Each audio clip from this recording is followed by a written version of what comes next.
Wait just a couple of more minutes. Thank everybody who has joined for joining on time. Thanks, Louise, for sharing the screen with today's draft meeting agenda. You're welcome. And thanks to Louise and Steve and Rice for the IT support today. If at any time anybody has difficulty hearing or being heard, please get in touch with Stephen or Louise to let us know.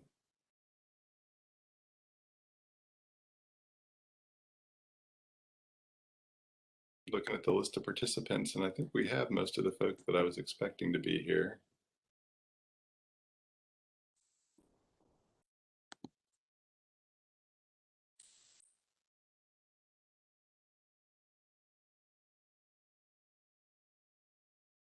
Morning, Rich.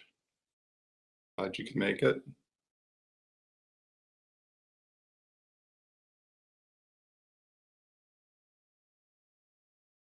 I think with that, Detlef Kanapi is an attendee, needs to be elevated to panelist. Thank you.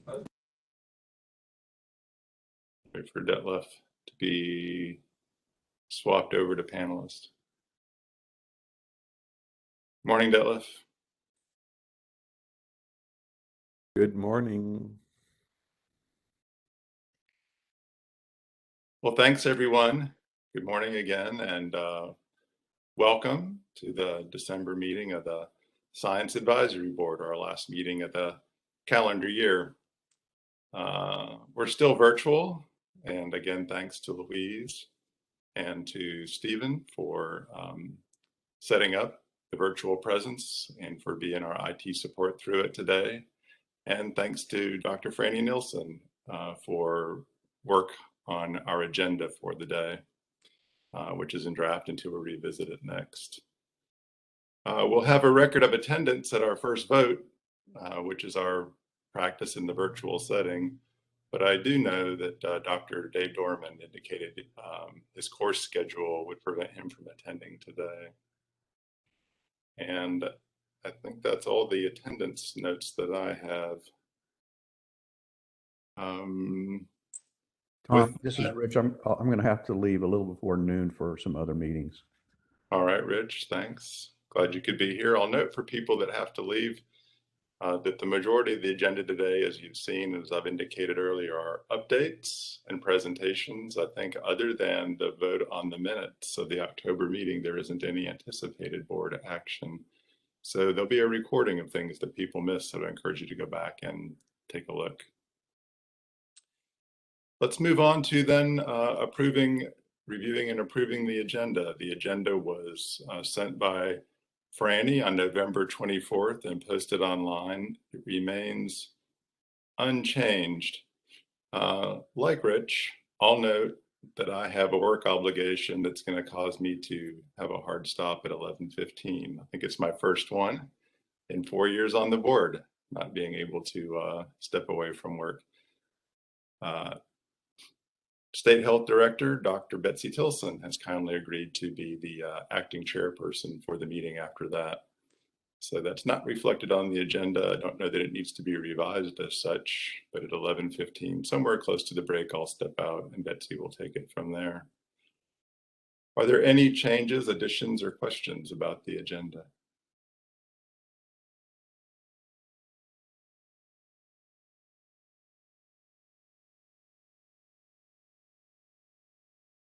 Hearing none, it would be appropriate, or I'll entertain a motion to approve the agenda as offered. This is Jamie, motion to approve. Thank you, Jamie. This is John Vandenberg, second. Thank you, John. All right, well, as is our practice in the virtual setting, we need to do a roll call vote. So the motion is to approve the agenda of as shared on November 24th and as on the screen, and I'll just call folks out. Dr. Anasia? Yes. Thank you. Dr. DeWitt? Yes. Dr. DiGiulio. Yes. Thanks, Rich. Dr. Kenyon. Yes. Thank you, Elena. Dr. Kimball. Yes.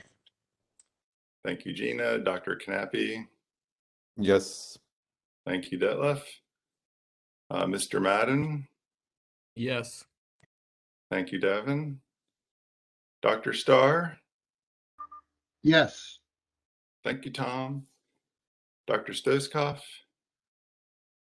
Dr. Stoskopf will not be with us today. Good to You know. do. Thank you. Dr. Tilson. Yes. Thank you, Betsy, and thanks for your willingness to chair this afternoon. And Dr. Vandenberg. Yes. All right. Well, with that, we've completed that aspect of business, and the agenda is approved. And I believe that we can move on to the ethics statement. Louise, do you have the ability to call that up? If not, I have it handy and I can just read it. You do have it handy, thank you. So I'll read it and you all can follow along. Folks need to have that bigger, or is it okay?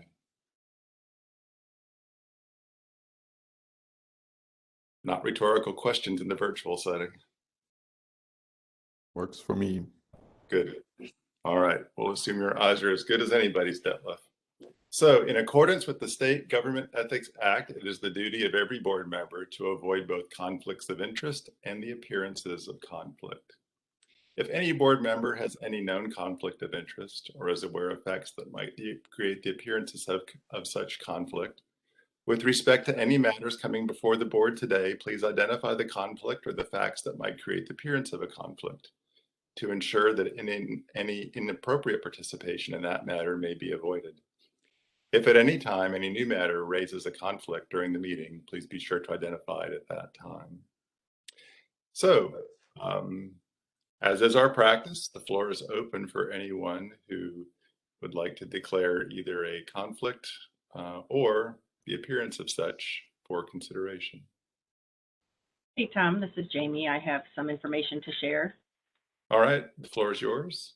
So I do receive federal funding through subcontracts from NC State and Oregon State University to study the health effects of PFAS.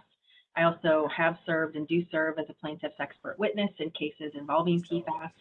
And I have also recently been appointed to the EPA SAB for review of the proposed MCLs for some of the PFAS. So I'll be engaged in those activities over the next few months.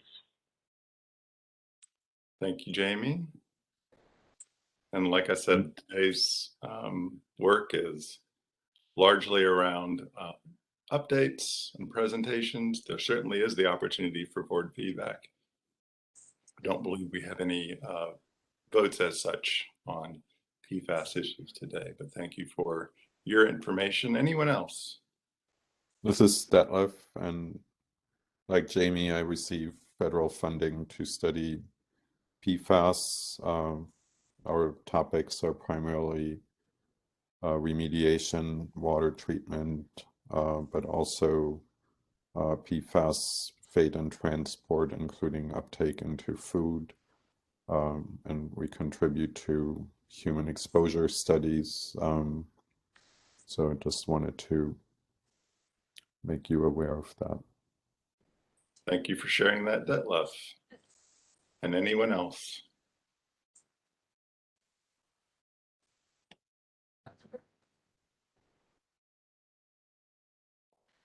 Okay, thanks. I think we can move on to agenda item number 4, which is approval of the meeting minutes from our meeting, abbreviated meeting from October 4th. Those minutes were done in draft by Louise Hughes. Thank you, Louise, and reviewed by Franny Nelson. Thank you, Franny. And they were distributed by me on November 30th. There haven't been any changes to the version that I distributed in draft. Are there any additions, changes, questions for the board members about the draft October 4th meeting notes?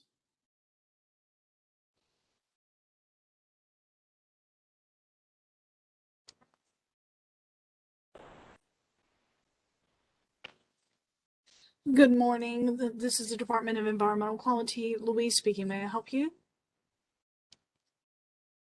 Louise, we're hearing your conversation.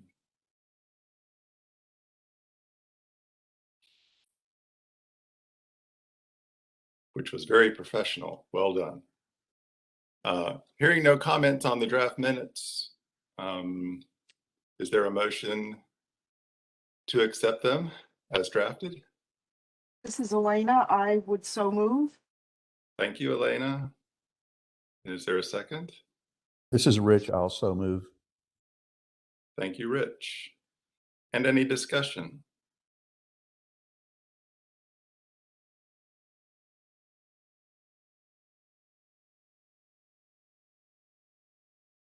Okay.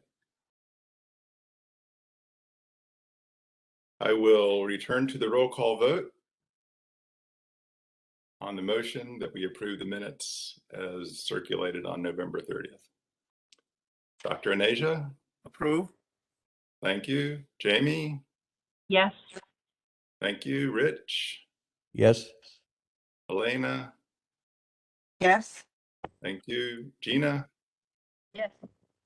Detlef? Yes. Thank you. Davin? You may be on mute.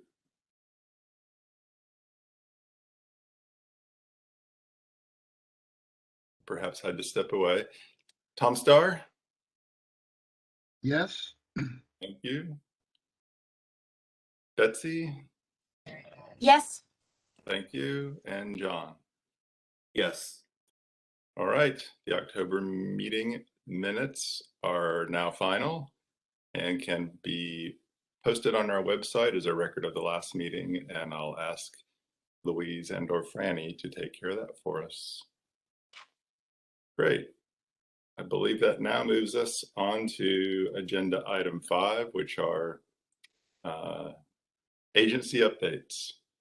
And I don't have any particular updates of my own other than a reminder that I'll be checking out here at about 11:15. And again, Betsy Tilson will be running the meeting from that point on through the break and through the public forum at the end. So for agency updates, we can start with DEQ. And Rainey, can you tell us who's going to be doing that update today?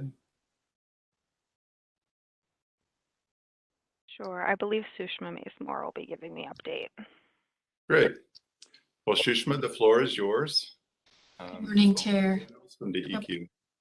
Hope you can hear me. If it's okay with you, I'd rather just wait till the formal presentation to give a DEQ update and save time for everyone.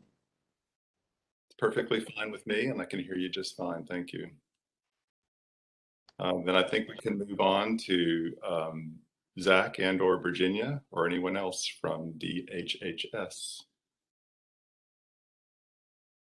Hey, this is Zach. Are you able to hear me okay? I can hear you just fine. Thank you. Okay. Oh, there. I was able to get my camera working. Thank you for the opportunity. Just have some brief updates. I'm going to start as we have been doing with a quick update on the situation with COVID-19 for general awareness. We are seeing increases in COVID-19 activity.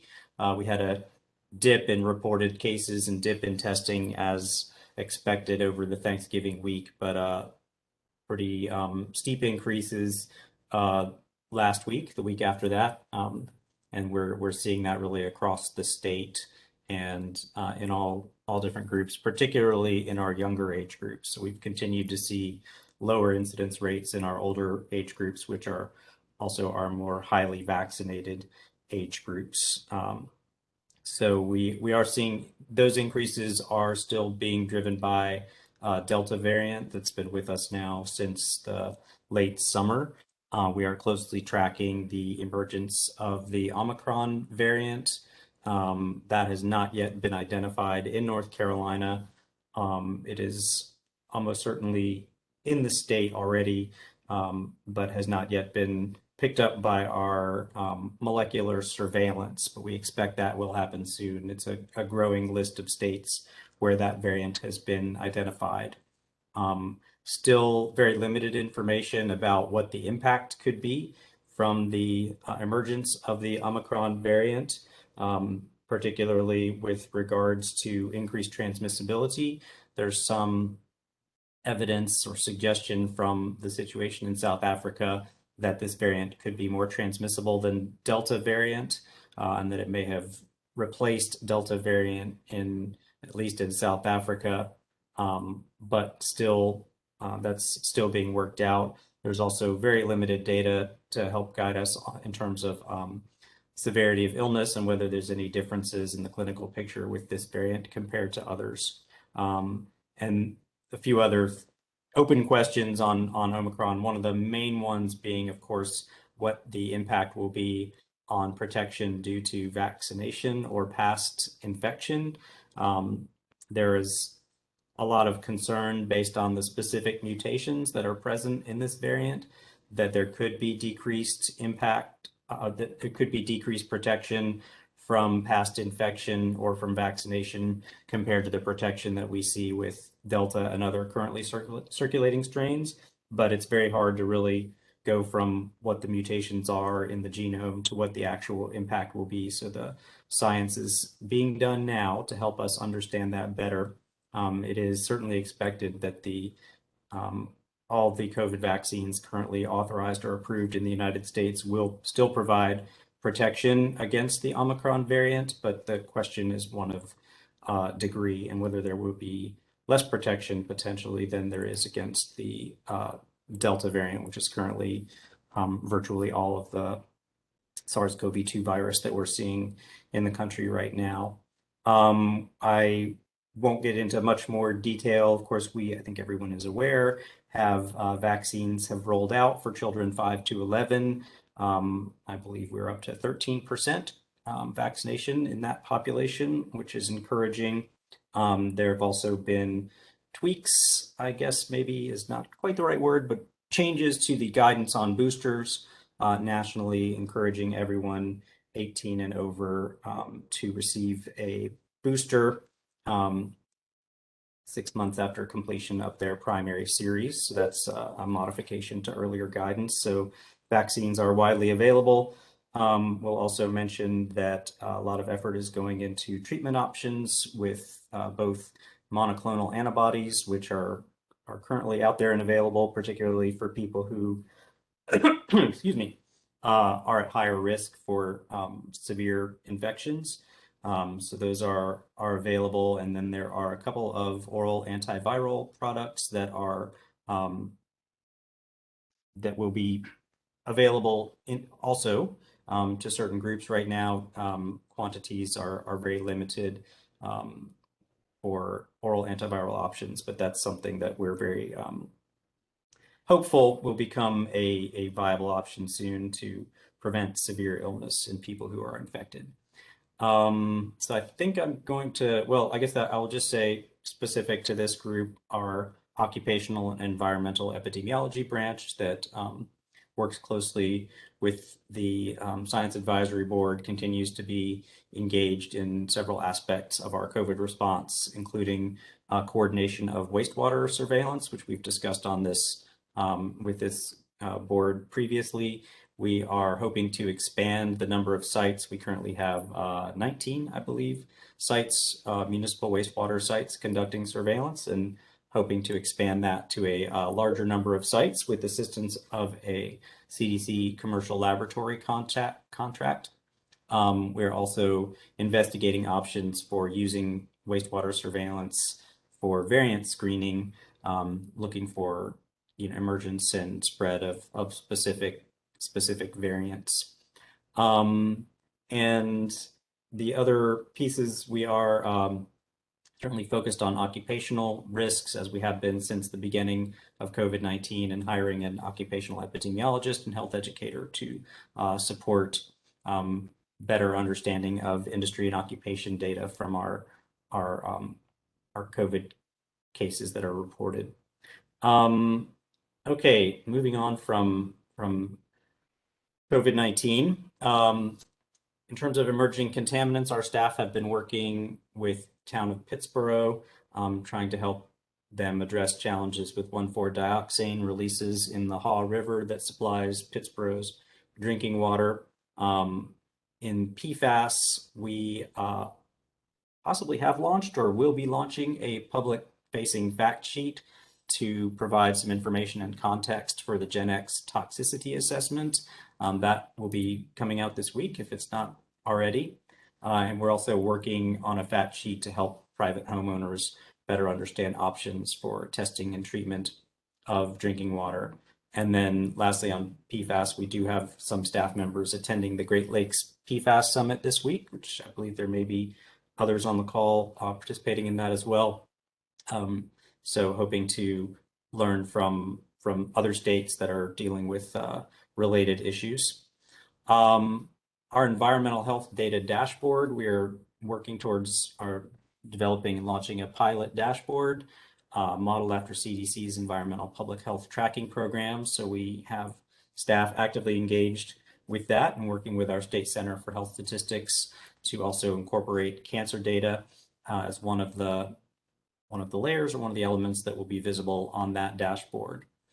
We are also working on several other items related to building resilience against building resilient environmental health capacity, working with the NC Care 360 referral system that hopefully people are familiar with to provide private well guidance, mold consultations on failing septic systems, and other environmental health services that are provided by local environmental health staff and by state staff.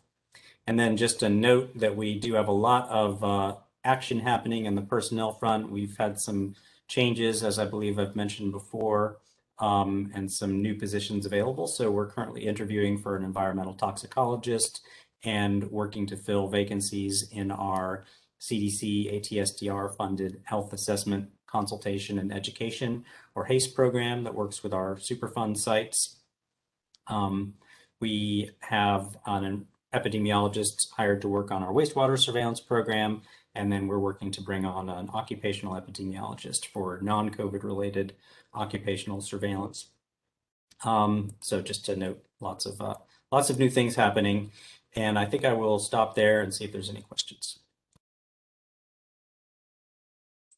Thank you for the update, Zach, and for the work of DHHS in environmental science, science itself and its application to public health and communicating that to the public.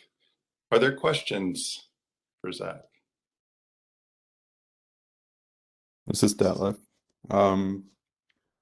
Yeah, I'm interested in seeing the fact sheet related to water testing. So if you could share that link with the SAB, that would be great. Yeah, that one's that's in development right now, but Okay. we'd be happy to, and probably also could share in advance for feedback if that's something that was of interest. That would be okay too. If I'm happy to take a look. Are there other questions for Dr. Moore?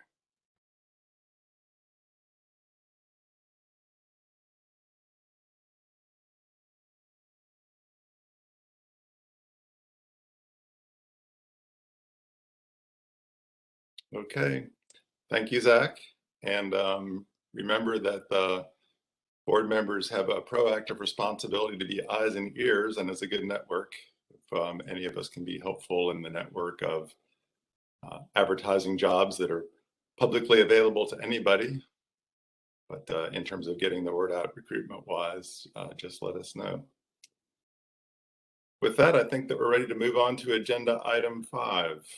And I'll call on Assistant Secretary for the Environment, Sushma Mace-Moore, who's going to give us an update on the EPA PFAS roadmap and its interaction with North Carolina activities.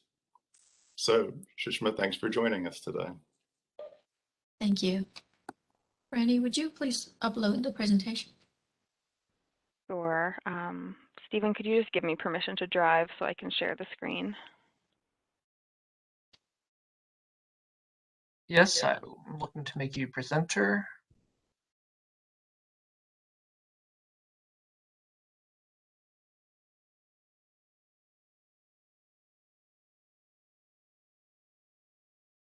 The privileges are transferring now.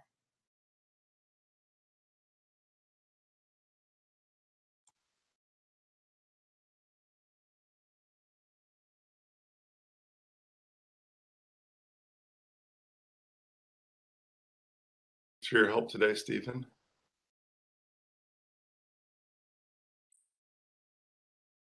Not a problem, and sorry everyone for the rough start with password this morning, but I think for the most part we got that resolved and everything seems to be running smoothly.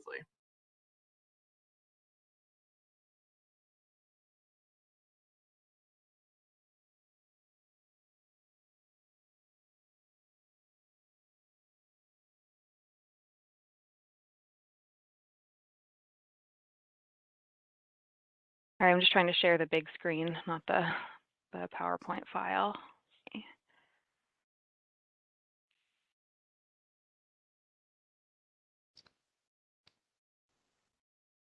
Dr. Stoskopf is not here, but I took a avian pathology class at the vet school, and one time he told me that he approached life with his students like every day was a pop quiz. So here you go, IT pop quiz. Great. And success, you pass, flying colors. Awesome, Randy. Thank you. Good morning, members of the board and the public that are attending this call, and our team. I wanted to again acknowledge and thank the board for their time, effort, and ongoing contributions towards the work that we do. Our sincerest thanks and appreciation. My presentation today is basically an overview of the EPA PFAS strategic roadmap. It came out a couple of weeks ago, and you probably already heard enough about it. But I will keep it at a very high level, but also integrate how what we talked about in our May meeting as to what DEQ has been doing, how it emerges and aligns with that roadmap. So I hope to give you a high-level overview of both. Next, please. So EPA introduced this roadmap a couple of weeks ago here, and they launched it in Raleigh. It basically is a whole of agency approach to actions on the federal level over the next few years related to PFAS. Next, please.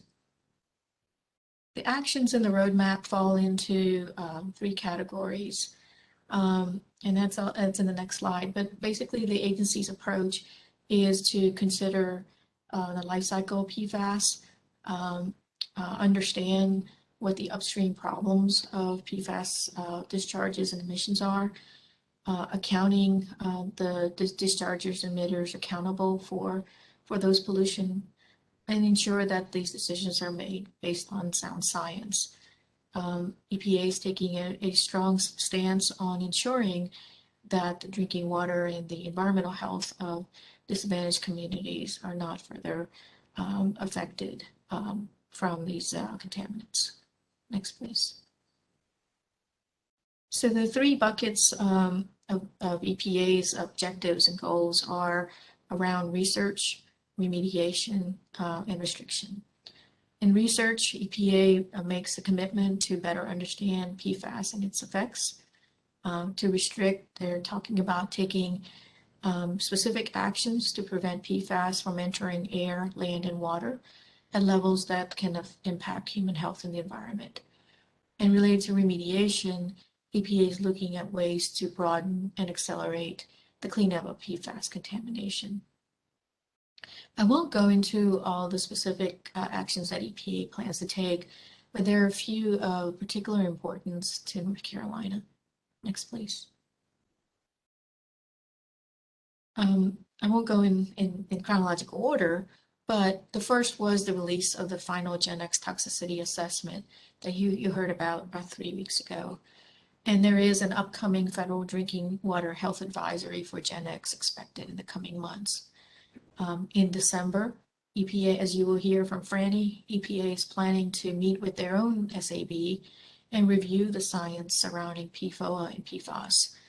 And based on that those recommendations, we're expecting EPA to come out with a drinking water health advisory for PFOA and Pfas in springtime also, with standards being proposed later in the fall of next year for PFOA and Pfas, and final promulgation the following year. EPA is also developing a national PFAS testing strategy to deepen our understanding of the impacts of categories of PFAS, including potential hazards to human health and environment. They're proposing to require monitoring at facilities where PFAS are expected to be present in wastewater and stormwater discharges. These actions may sound very familiar with what you've seen and heard, as they are very similar to the actions we've taken at the Camorras facility through the consent order. The roadmap also includes a number of actions to advance the science around PFAS, including additional health studies and lab methods. This information will help strengthen the actions at the federal level and support the state in allowing us to make our state level decisions and next steps. And finally, based on a petition that was filed, EPA is planning to regulate PFAS as a hazardous substance under RCRA and CERCLA regulations. We do expect in the coming months that EPA will be taking some actions on 9 industrial categories. We have a sense of what those are, but we are in communications with them and trying to better understand which of those categories are present in North Carolina beyond what we already know. Next, Franny. So at the state level, we are finalizing an emerging contaminants framework that follows a similar strategy of assessing the available science and identifying gaps, utilizing the expertise of the Science Advisory Board and our colleagues at DHHS and the scientific community within North Carolina to better understand the effective regulatory actions that are within our authority. This may mean a variety of things, from permit conditions to standard setting or rulemaking. So our goal, as you see here, is to act comprehensively and consistently to address emerging contaminants and protect our residents and resources in every community. So we laid out an objective for our first year and then beyond, as you heard in May. And what I'm going to do is walk you through a few things. But the main thing is we do, although acknowledge that EPA's putting forward a tremendous effort at the federal level, we know that some of that will take time. It's a large agency and they have to look at the national issue at hand. We will work with them collaboratively and together. However, we will continue as North Carolina to coordinate to make sure our actions are consistent with and build on EPA's path forward, but also meet our needs. Next, please. So you heard a little bit about our framework. Again, if there are 2 parallel lanes of our work. One is principal agency actions. These are ongoing continuous actions and activities within our department that have been going on for the past 3+ years. And part of those actions we are now building into what specific activities we can take that are within our regulatory authority. And then communicating that to the public through outreach and affected sources to come up with the best implementation strategy. We also realize the state will need additional authority, either through policymaking or rulemaking. And so what you heard in May of walking through these 3-step processes, which is scoping, to first understand where the data are and what we know, seeking the advice of the Science Advisory Board, and providing a forum for discourse, discussion, and deliberation. And then based on those recommendations, as needed, to go to our Environmental Management Commission, or as needed, perhaps even the General Assembly, to provide the requirements needed to implement beyond what we can do. Next, please. And we talked a little bit about how these activities are not all step by step, but there are ways and abilities to interchange them as the need arises. Next, please.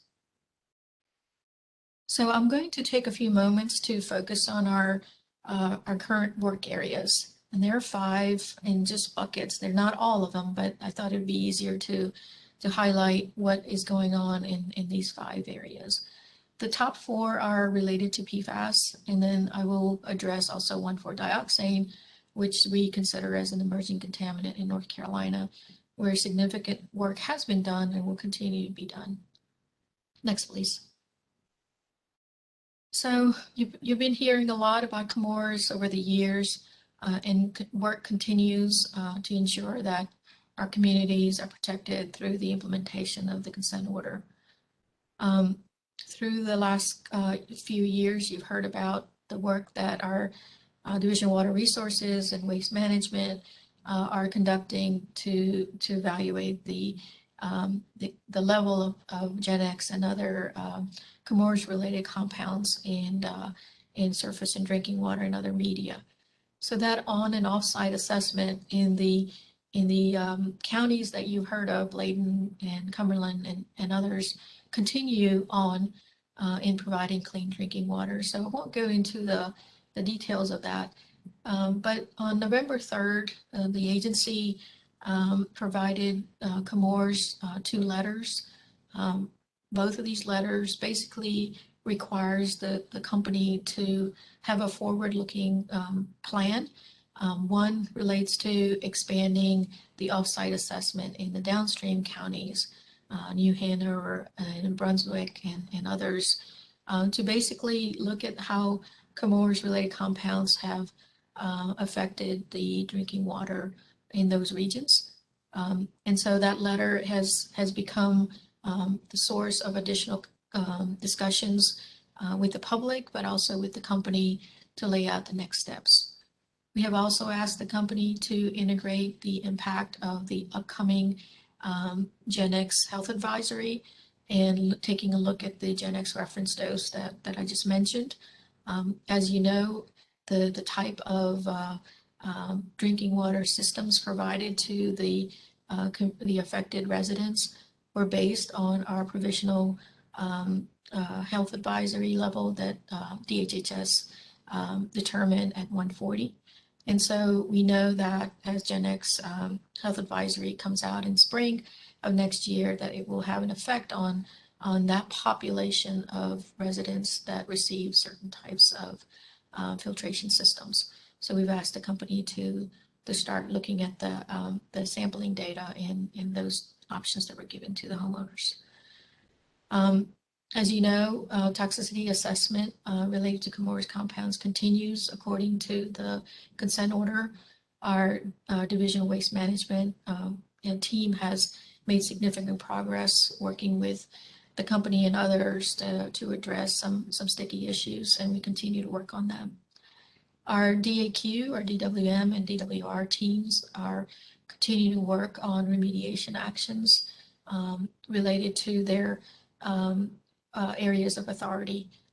There's a lot to talk about, but I won't get into the details of it. Our website contains quite a bit of information on where things are. And also, we begun additional conversations with EPA, with the Policy Collaboratory and others to seek additional help on science, as well as work that we're doing at CMORs, related to CMORs, in the coming weeks and months. So those conversations have already been started, and we will continue to brief you all on where those are going. Next, please. We're also working with DHHS and our DEQ team on PFAS foam. Basically, foam is found quite a bit in water across the state, so it's not anything new. However, we do understand that certain foam does contain high levels of PFAS, and we basically have put in a team and a strategy to better understand the frequency, the distribution, and the chemical characteristics of foam detected statewide. So our team has designed a standard sampling procedure and have developed a sample collection form. We've done training to our regional office staff that are now equipped to know how to determine where foam may be needing second look and going out and taking samples. And so this is an ongoing work based on a pilot internal work that our DWR team did between September and October, and the lessons learned from them are building this data need to be able to better understand where we go from here. So next, please. And our Division of Waste Management continues to work on AFFF PFAS foam. They have prioritized their work around those facilities that make or mix AFFF. They have determined there are 2 in North Carolina. The existing firefighting training facilities are also sites of AFFF sources, and so our team is looking into not only better understanding it, but determining what are the potential protective measures due to that. Our Department of Defense facilities, North Carolina is fortunate to have many military facilities that provide jobs, economic output, and other benefits. However, related to the work that has gone on, there are AFFF related matters that we are working with our DoD partners to determine the next steps. So the team is also working with responsible parties to ensure that receptors are protected, both as a voluntary measure, but also within knowing and determining what our next steps are within our authority. So I will pass this on to the next group of work that we're doing. Number 4 is related to, next please. Related to, again, PFAS, beyond the rulemaking that I mentioned earlier, what do we do next? And I'm going to make sure I cite this properly.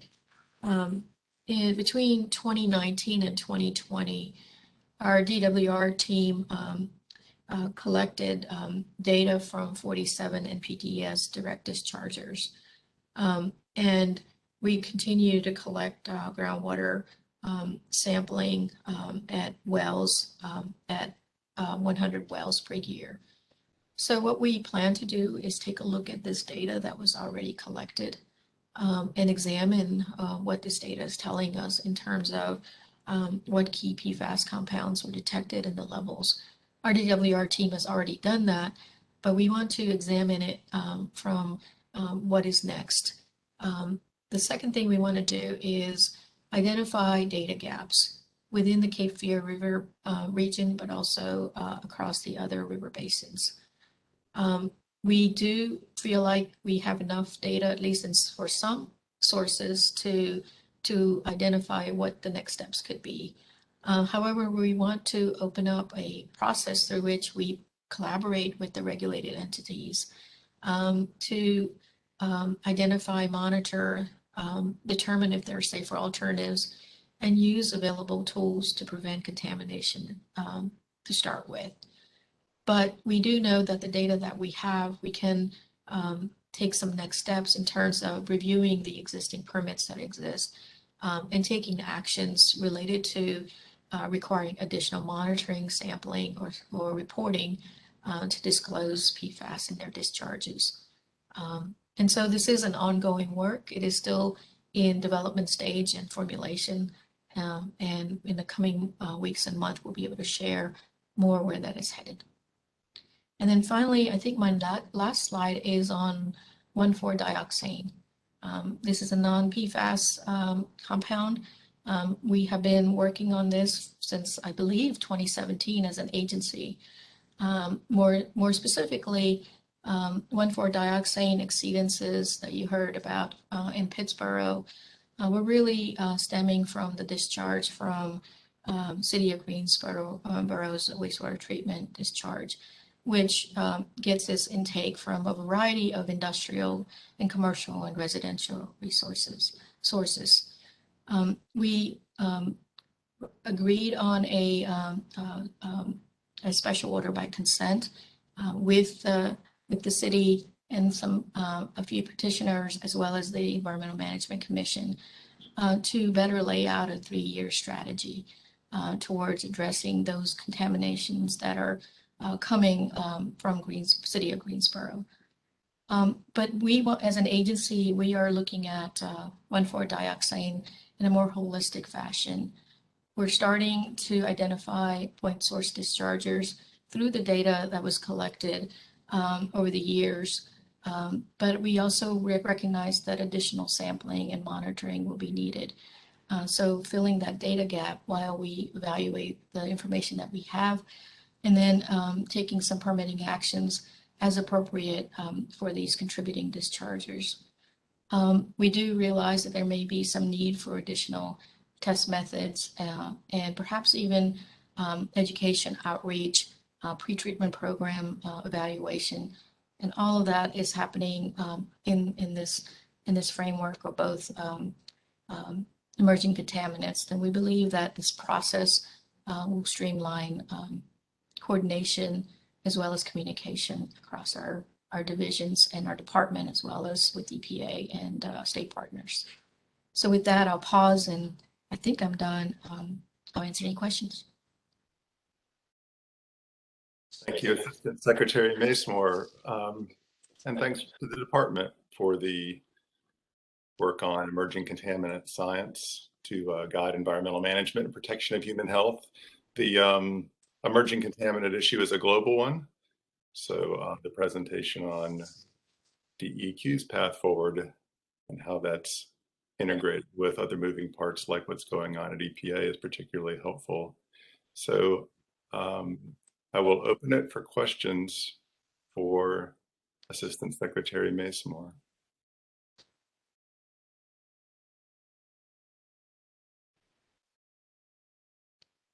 This is Jamie. I just have a quick question. Go ahead, Jamie.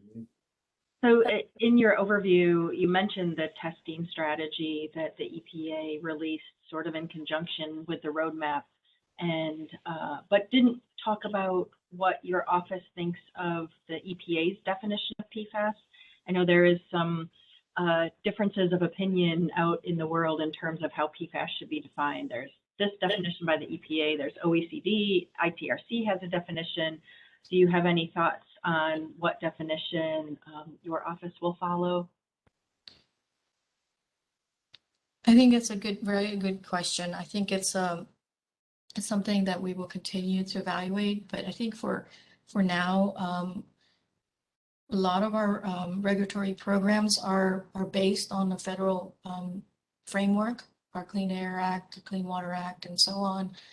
And so when EPA takes such strong stance and does standards development and enforcement actions, and however the agency at the federal level chooses to proceed, to most extent, state programs are delegated or are part of that. So that's something we're going to have to examine as we're going. However, that's what the board is hoping we can. There are places where those alternative definitions or applied science can be used to better represent what's going on in North Carolina. We would certainly seek your input on that, but it would definitely need to go through our own regulatory hurdles if we go beyond what the federal requirements are. Hope that helps, Vincent. Thank you. Thanks for the question, Jamie. Other questions for Assistant Secretary Masemore?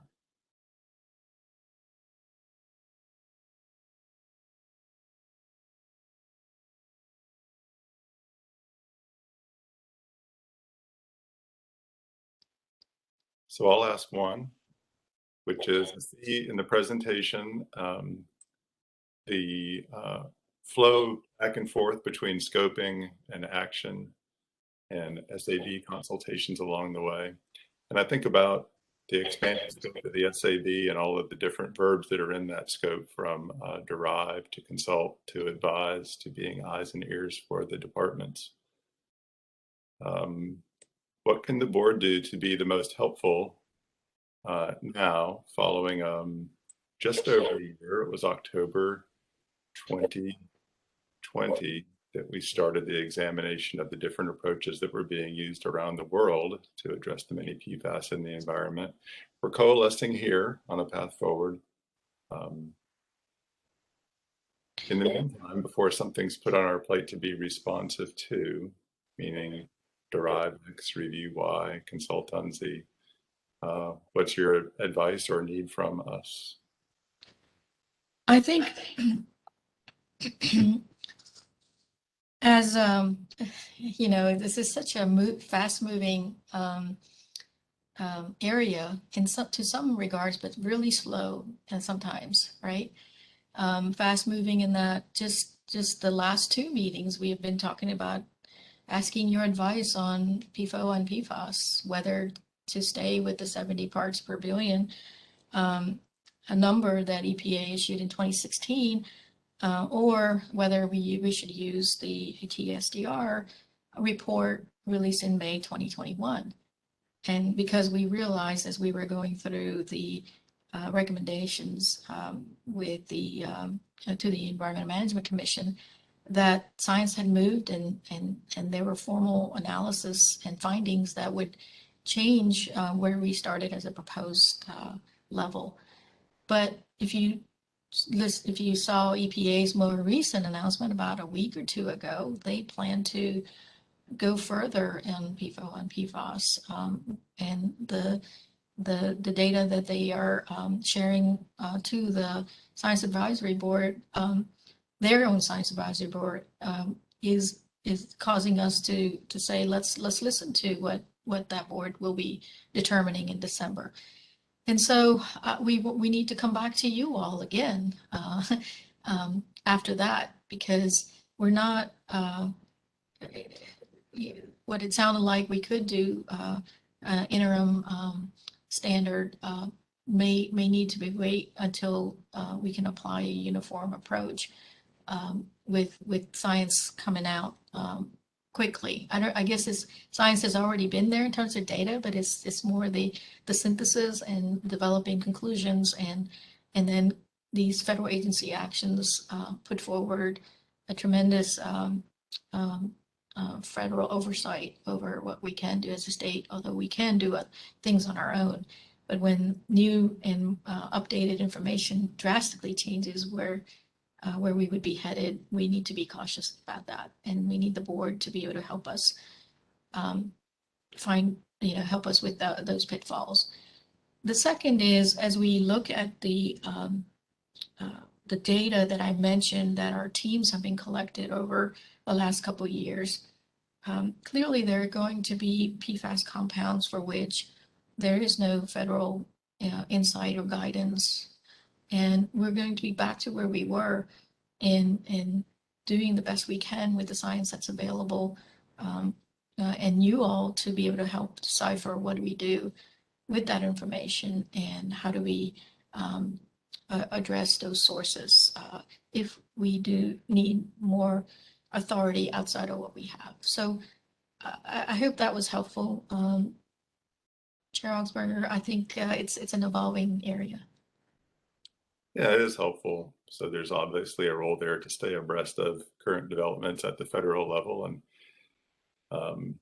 know that those lists are some that we can use to jumpstart our actions here.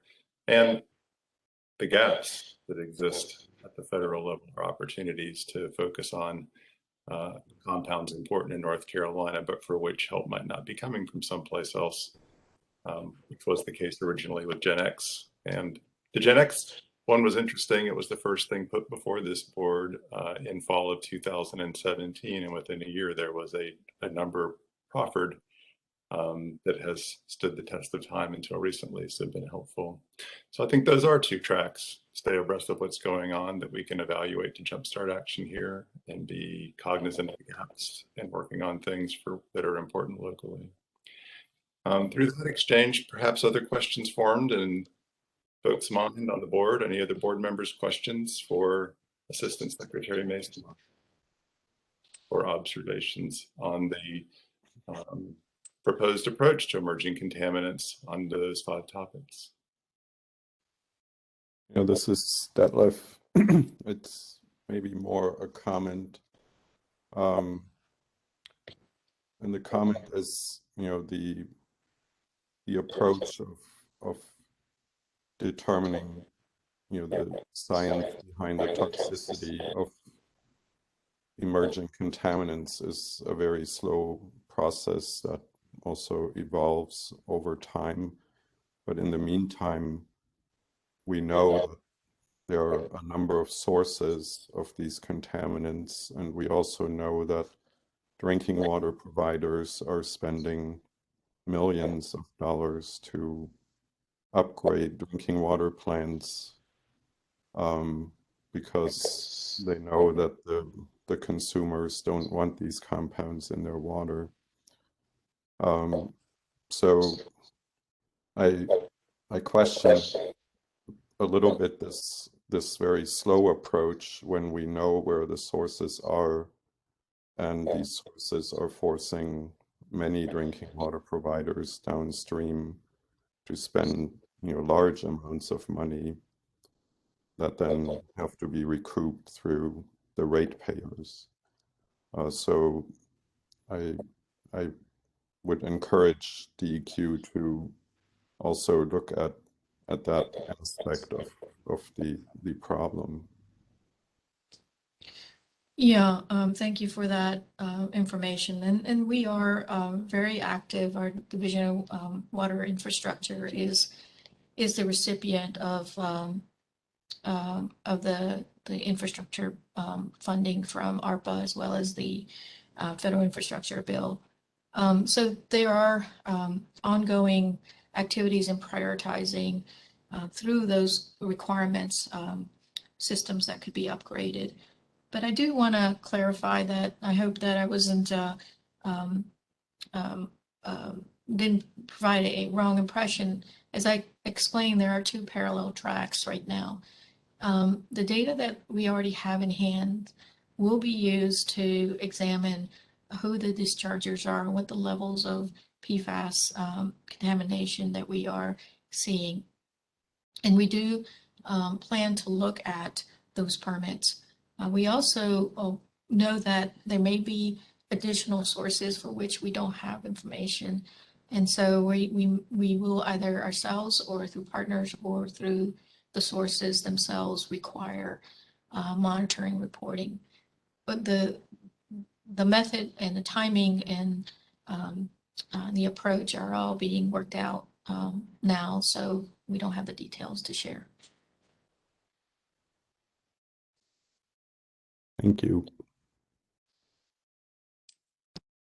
Other comments or questions for Assistant Secretary Mason?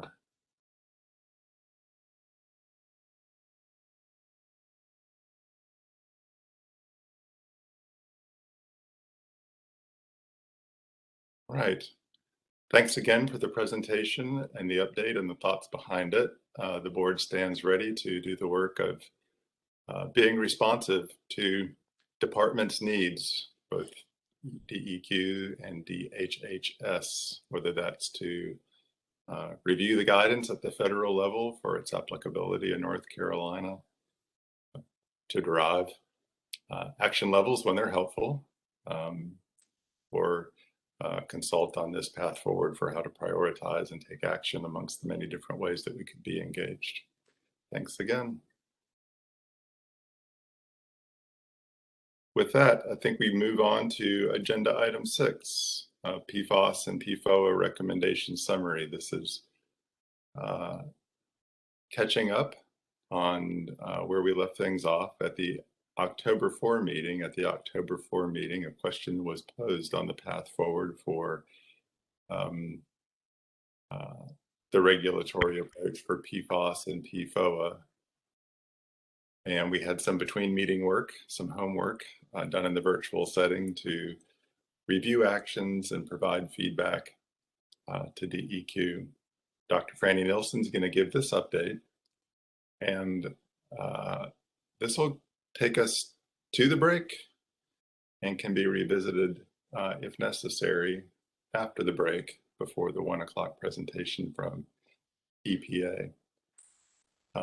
I will be signing off though in just a few minutes, and we'll pass the virtual gavel of chairpersonship to State Health Director Betsy Tilson. So I'll use this opportunity to say thanks again for joining us in the important work of the board. Thanks to Betsy for chairing after this, and welcome Franny to queue up her presentation. I believe my microphone is on. It is. Can hear Okay. you just fine. Okay, so I'm going to give a brief update of the things that have happened since the October 4th meeting. It won't be a very long presentation, and the intention is to get questions and any additional feedback that the board wants to provide. But the contents of our update will, I'm just going to recap what we talked about in October, provide some information on what's happened in the between space between October and now, and then give a brief description of our path forward regarding PFAS and PFOA. So during the October 4th Science Advisory Board meeting, DEQ asked the board, would the board recommend the use of the ATSDR, so the Agency for Toxic Substance and Disease Registries, MRLs, which are the minimal risk levels, to set a potential IMAC, an interim maximum allowable concentration for PFAS and PFOA. The board asked some questions regarding the appropriate use of these values, and so the MRLs that ATSDR put out in May of 2021 are intermediate values, not chronic. The board wanted to know if other states had used these values in the same manner yet, and what the critical studies were in each of the evaluations to provide a better context for their response. And so I provided that information via email. There were some other states that have used ATSDR as intermediate values for a interim maximum allowable concentration like regulatory step. The question regarding the appropriate use of the intermediate values in the absence of a chronic value was a good comment, and it's worth noting that ATSDR did not release a chronic value for PFAS and PFOA because they did not feel they had the appropriate data to make that kind of an evaluation and recommendation. However, the MRLs were lower than the EPA's 70 ppt value, and so the states that had used that as their rationale.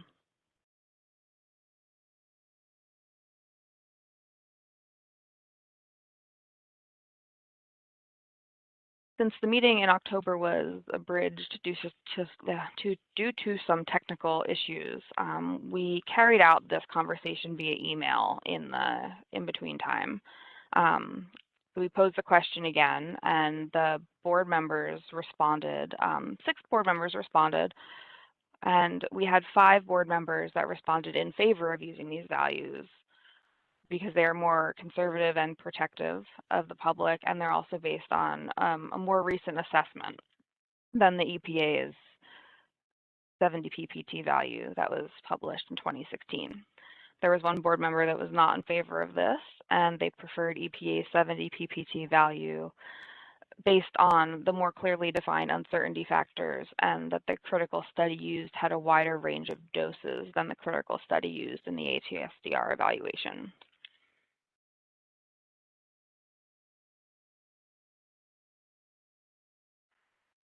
Since the last meeting in October, there was also an Environmental Management Commission meeting in October, and there was a larger rulemaking package presented by the Division of Water Resources, but the main action that's relevant to this conversation is that, and I'll just read it, DWR requested the division and the Environmental Management Commission appointed hearing officer, Yvonne Bailey, recommended that the proposed and public notice revisions to 15A and CAC O2l.0202 be approved by the EMC as follows. The proposed total PFAS and PFOA groundwater standard not be adopted as shown in the attached rule. And so they were recommending that the 70 PPT value from the EPA not be adopted as a 2L standard. And here are the reasons why. The first being that the public reviewed the 70 PPT standard from January to March of 2021, so this year, and there were almost 800 individual comments that were received prior to the close of the comment period. The next slide gets into greater detail, but most of the public was not in favor of this value. The second reason was also that we knew going into this session in November that the EPA is expected to release new PFAS and PFOA guidance. And so we weren't, when a 2L standard goes on the books, it's harder to change. And so we thought it was more prudent to wait until we had the federal guidance that was forthcoming. So just to give a brief summary of the public comments that were received, and there were a great number of them. This is just a very high-level summary. Most of the comments were in opposition to the proposed total PFAS, PFOA groundwater quality standard of 70 PPT. The main comments, or the main topics, were that either different values were being proposed. The request was that PFAS be regulated as a class, not as an individual compound every time. There is a request to repeal the current PFOA IMAC, which was put on the books in 2006, I believe, and it is 2000 PPT. There were a number of other PFAS comments in the same vein. Some additional comments received did include support of these proposed changes.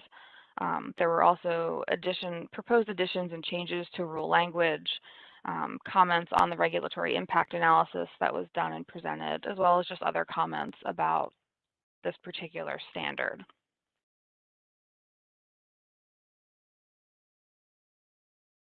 The EMC did vote in November, and they voted to support the hearing officer's recommendation to not adopt the 70 PPT standard for all of these reasons provided. And this is relevant because it may seem that we are not adopting this and not taking an action, but this is being done so we can put a more effective and more protective, more recent number in our rule and in an IMAC to be protective of the public. As far as DEQ's path forward,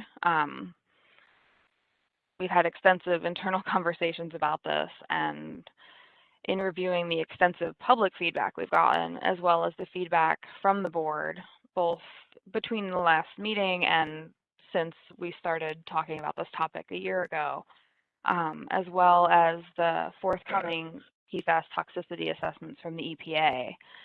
Most notably, the EPA will convene their Science Advisory Board on the 16th of this month to discuss the newly revised and proposed PFAS and PFOA reference doses. And so that is just 10 days away from now. And this will be the first public meeting where these new proposed values are presented. And so we're interested to see what these values will be and how the EPA's Science Advisory Boards discuss them. Eventually, the PFAS and PFOA reference doses that the EPA puts out will lead to a drinking water equivalency value or a health goal for drinking water, like the Gen X value that is expected in a few months. Taking all of this into consideration, we think that attending the SAB meeting will give us a greater insight into the new regulatory values that will be released and give us a better starting point for moving into a interim regulatory effort. This will also help us determine when the final values will be released by the EPA and how much time there is in between now and when those values are made public and released. We are also looking to compare the information from the EPA to the feedback we've received from this Science Advisory Board regarding ATSDR's minimum risk level values. I do know that the Pfas and PFOA team from the EPA has indicated that the ATSDR values are also out of date based on newer science that is being used in the current Pfas and PFOA toxicity assessment by the EPA. And so I'm interested to see what will be discussed at this meeting and how they plan to move forward. So just to give a brief summary, the Environmental Management Commission did not adopt the 7D PPT value combined for PFOA and PFAS. DEQ has received feedback from the North Carolina Science Advisory Board about potential IMAC values, specifically relating to the ATSDR and EPA values that are currently available. And then DEQ is going to follow EPA's progress and use the information gained at this meeting on the 16th to determine what our next steps are. And so when we have that information and we have these internal discussions, I'll provide another update at the February North Carolina Science Advisory Board meeting. And then I think we'll have a better understanding of how we move forward and what information we need to either discuss or gain greater insight into as far as moving forward.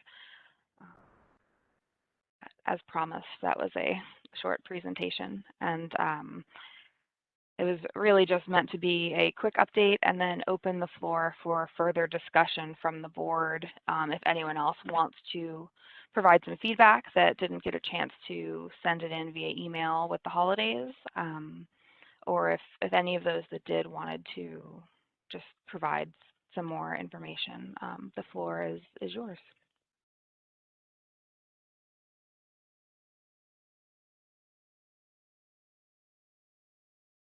Hi, Dr. Nelson. This is Jamie. I have a question. Sure. And this is going to really reflect my ignorance with respect to different standards and how they apply to different types of water. Could you explain a little bit the difference between standards as they are applied to groundwater and as they're applied to surface water and or drinking water? I just want to make sure I understand all the different rules for the different types of water. Sure, it is confusing. I think that there might be someone better to answer this question if Danny Smith or Michael Scott is in attendance. I think they could probably give a much more direct and concise response than I would probably give. I can't see anyone because I have the screen being shared, so please just speak up if you're here. Hey, Franny, this is Michael Scott, Director of Division of Waste Management. Thanks for the question, Dr. DeWitt. And yeah, others may want to pitch in here. A lot of what we've discussed has been proposed PFAS values under North Carolina's Groundwater Standards, which in the administrative code, Dr. DeWitt, we refer to that as North Carolina's O2l standards. There are also standards for surface water, the 2B standards. Obviously, a lot of discussion around federal levels that are proposed and levels that exist, like maximum contaminant levels. But the items that were presented before our Environmental Management Commission at their last meeting pertain specifically to groundwater and proposed PFAS levels for PFOA and PFOS in groundwater under those O2l rules. So it is several different sets of rules, if you will. But a lot of our focus and what we've been targeting here initially has been under that O2l piece of administrative code. And with that, you know, Danny or Bridget or even Sushma may want to add to it, but that is where we are. Are there relative advantages or disadvantages of using the same values for the different types of water, or are there goals set based on how the water will be used? Again, I'm showing that I don't understand this really well and want to make sure that I do. Dr. DeWitt, this is Sushma Mazemore. You're asking really very practical, common sense questions. I myself had them and am having a better understanding of it.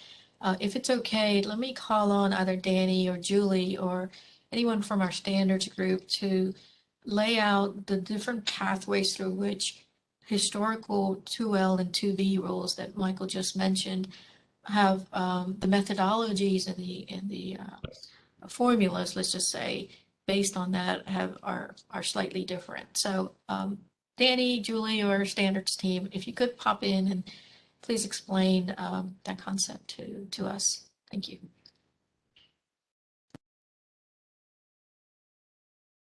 Hey, good afternoon or good morning.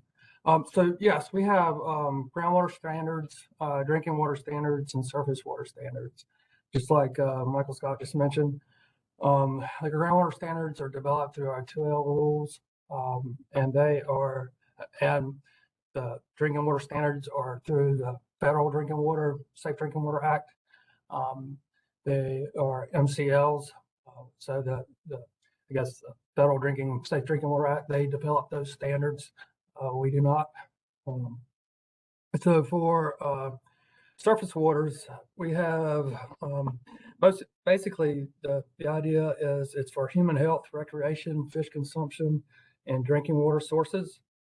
And so we're looking at aquatic life, maintenance and propagation of balance of indigenous populations, and aquatic dependent wildlife, agriculture, those kinds of uses. Whereas drinking water is very specific to the human consumption. So those are the differences. There's a little bit of differences in how they are calculated and the prioritizations in the rules. I don't have those set out right in front of me. Or maybe a staff person on Bridget or Chris Ventura that can further detail that better. So I'm not certain if they're online or not. No, that helps. Okay. Sorry, this is Bridget Shelton. I'm the Groundwater Standards Coordinator, and I can get into a little bit how those calculations differ between groundwater standards and surface water standards if you wanted me to get more detailed about that. I guess it depends on how everybody else feels. I mean, I think I understand, and we'll reach out to individuals if I need more specific information, unless we want to take more time today to go over it. Dr. DeWitt, this is actually a very fundamental question, this how we use the scientific data into our regulatory framework. If it's something that's of use, you don't have to answer today, but we're happy to give an overview of these programs. I'm happy to listen. I mean, we've got 10 minutes until the break, and it depends on what the acting chair wants to do. This is Betsy. I think it would be very helpful because it is pretty complex, and especially the difference between groundwater and surface water, and then and how these regulatory standards apply, and then maybe even something like where does the PQL fall in as part of these different regulatory standards. I think that would be helpful. It is pretty complex. You know, it's complex from so there's the scientific complexity, and then there's the regulatory complexity, and so you put those together, and it is pretty complex.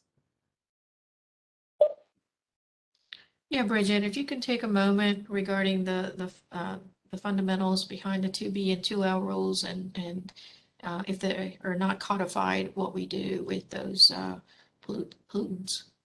Sure, yeah. So I'll give a very brief overview, and we might even need to have another presentation to get really into some of those details, but I'll start with groundwater standards because that is what I focus on.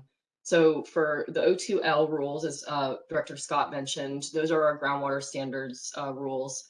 So those apply to the groundwaters of the state, and they protect the groundwater as a source of drinking water.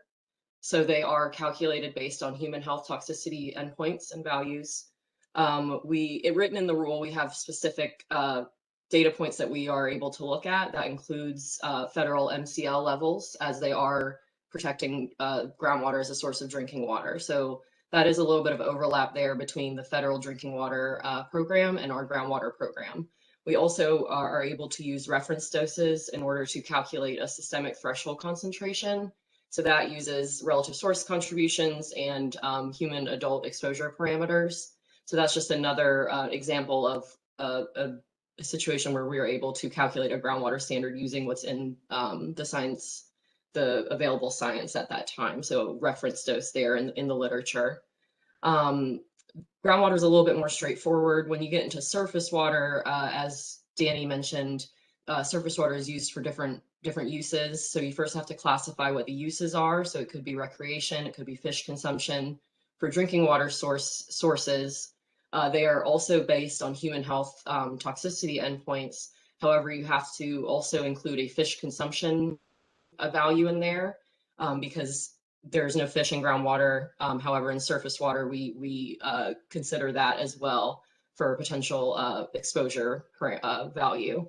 The surface program is based on the Clean Water Act. So that is a federal program that we use for our state. Groundwater, however, is a state program. There is no federal program for groundwater values.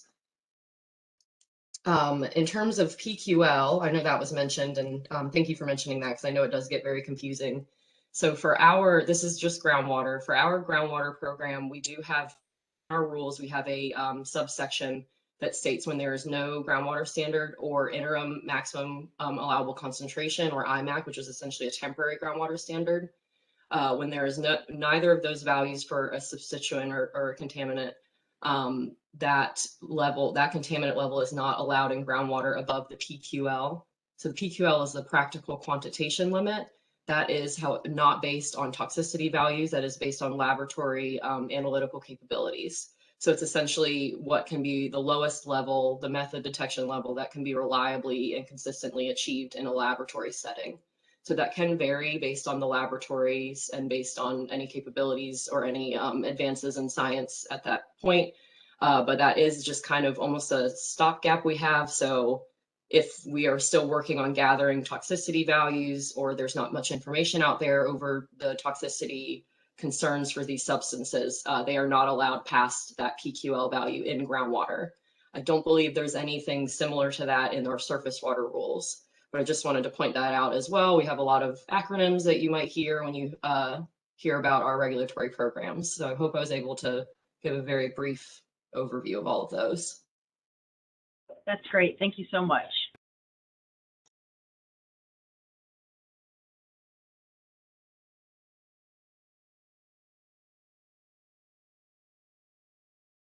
We have a couple more minutes before the break if there's another question or comment. I can leave this update summary slide up or send it around to the board members if anyone wants to look at it over the break. But we'll have a few minutes after the break as well to come back to this discussion before the EPA Gen X presentation at 1 p.m.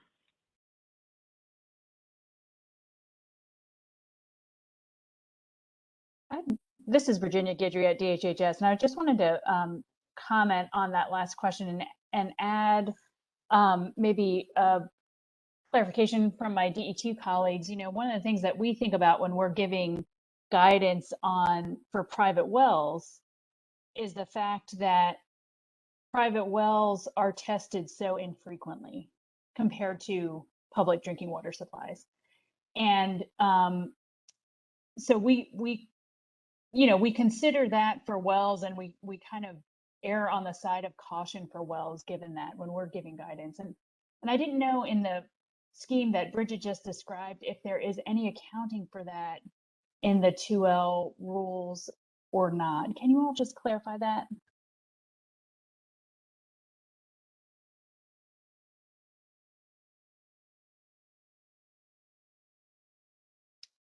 This is Bridget. Thank you for your question. I just want to clarify what is being asked? So essentially, do we consider the fact that private wells aren't tested as regularly when we arrive at our groundwater standards? Yeah, I didn't know if it's possible to factor that in or if it is factored in any way. Right. Yeah, it is complicated because that's more of a risk management decision, I believe. And when we're calculating our groundwater standards, that's a bit more risk assessment side. Thanks.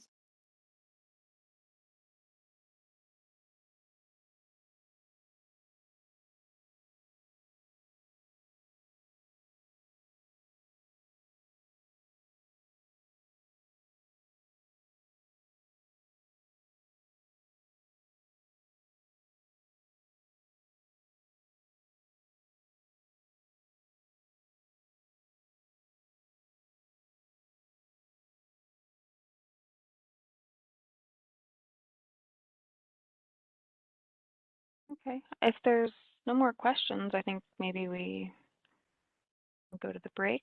Dr. Tilson, do you want to, I guess, ask? Yeah, and has Tom dropped off already? Okay. Yeah, that's he great. has.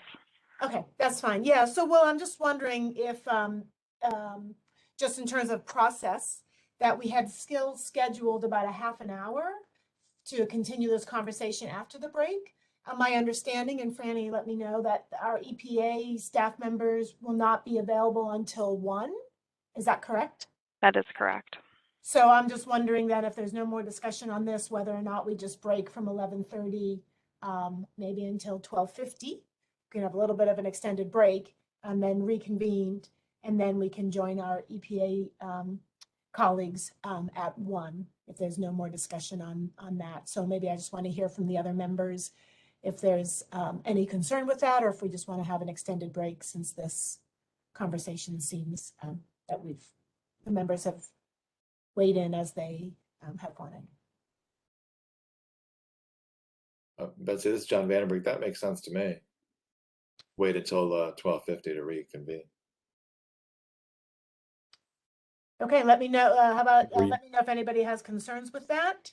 They'll do it that way.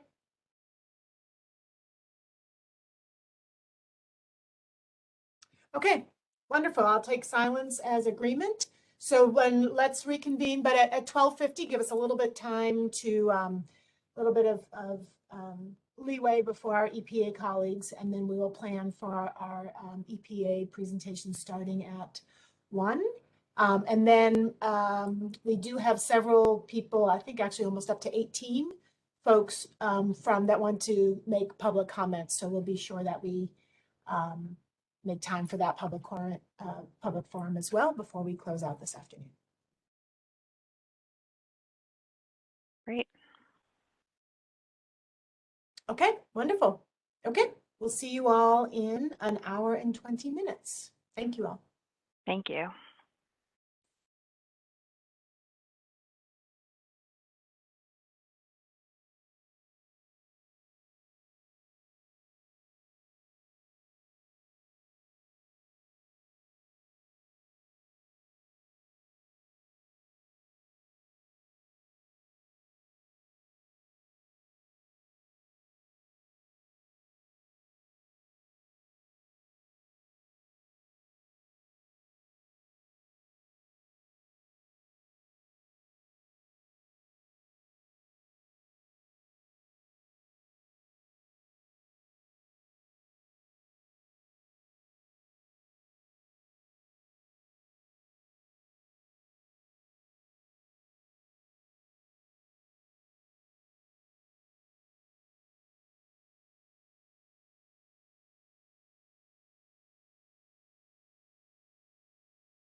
Welcome back, everybody. It is 12:51. Can people hear me okay? Loud and clear. Yes. Thank you. Hope folks are able to go outside at least for just a couple minutes. It is a beautiful day today, and that sunshine and vitamin D are such an important part of our mental health and our replete vitamin supply. So I hope people got a chance. And it does look like some of our EPA colleagues are starting to join us. So we are very grateful to them for their work and then for joining with us as well. We certainly want states and our federal agencies to be working hand in hand on many of these very, very complex issues. So we are grateful for that. They are not slated to start until 1, so they still have a couple more minutes for their team to come in, so we'll allow that. And then just a highlight for the afternoon, what we'll be doing is, of course, listening, hearing from our EPA colleagues on the X Toxicity Assessment, next steps. Again, we do want to be fully aligned with our federal agencies, so we're excited about that. And then we'll have time for a public forum, and we actually have a pretty robust sign up. I think it's about 12 people who have signed up to speak. So we'll make sure we have time for that, and that'll be a fairly robust part of our afternoon agenda. So we're grateful for that. Before we jump into that, I think we did come to a close on some of the PFAS, PFOA recommendations and conversation, but we do have just 5 minutes or so before we launch into the afternoon. Just wondering if people had a little bit of that break, if there was anything any of the SAB members wanted to ask for clarification, or maybe had some more brilliant thought or anything they wanted to offer before we launched into the second half of our agenda around the PFOA or PFAS.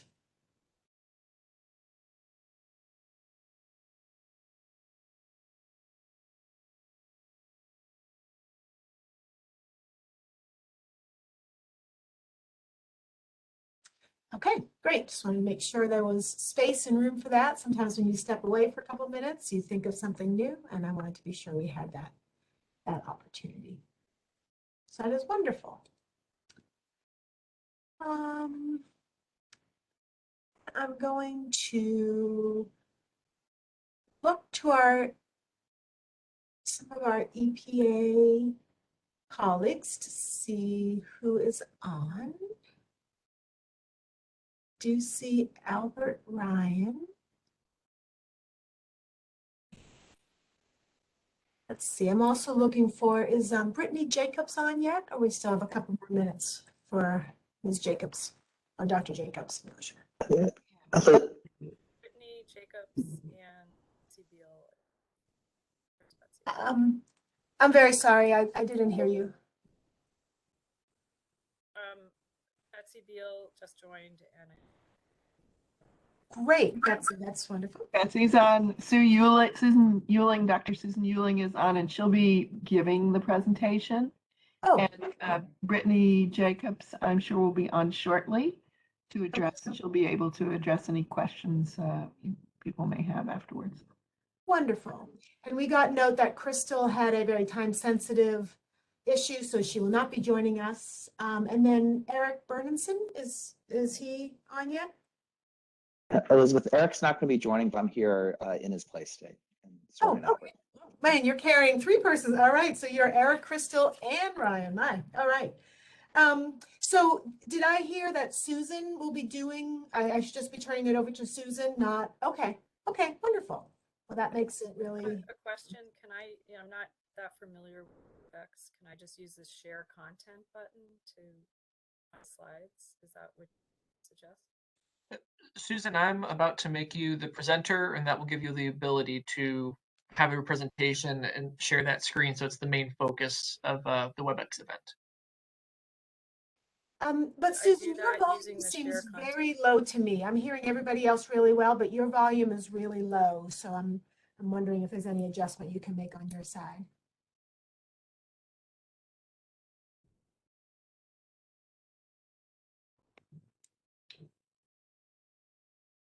Did that change it at all? Not enough, Sue. Yeah, a little, but we have to strain pretty hard. About this? No. I don't know where the features are. I was just adjusting them on my laptop, but maybe it's a feature with. I wonder if you could hold them, it looks like you're using headphones. You could hold this microphone closer to your mouth. It's pretty close. Just wondering if there's a setting in here. Is there a setting on the WebEx actually that she could where she could increase the volume? At the very top, there should be File, Edit, Share, View, Audio and Video. If she clicks on Audio and Video, it should come up with a microphone, and that should be able to help her adjust that.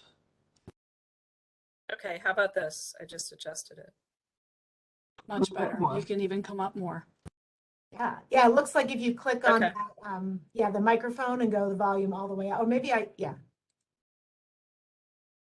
Okay, how about that?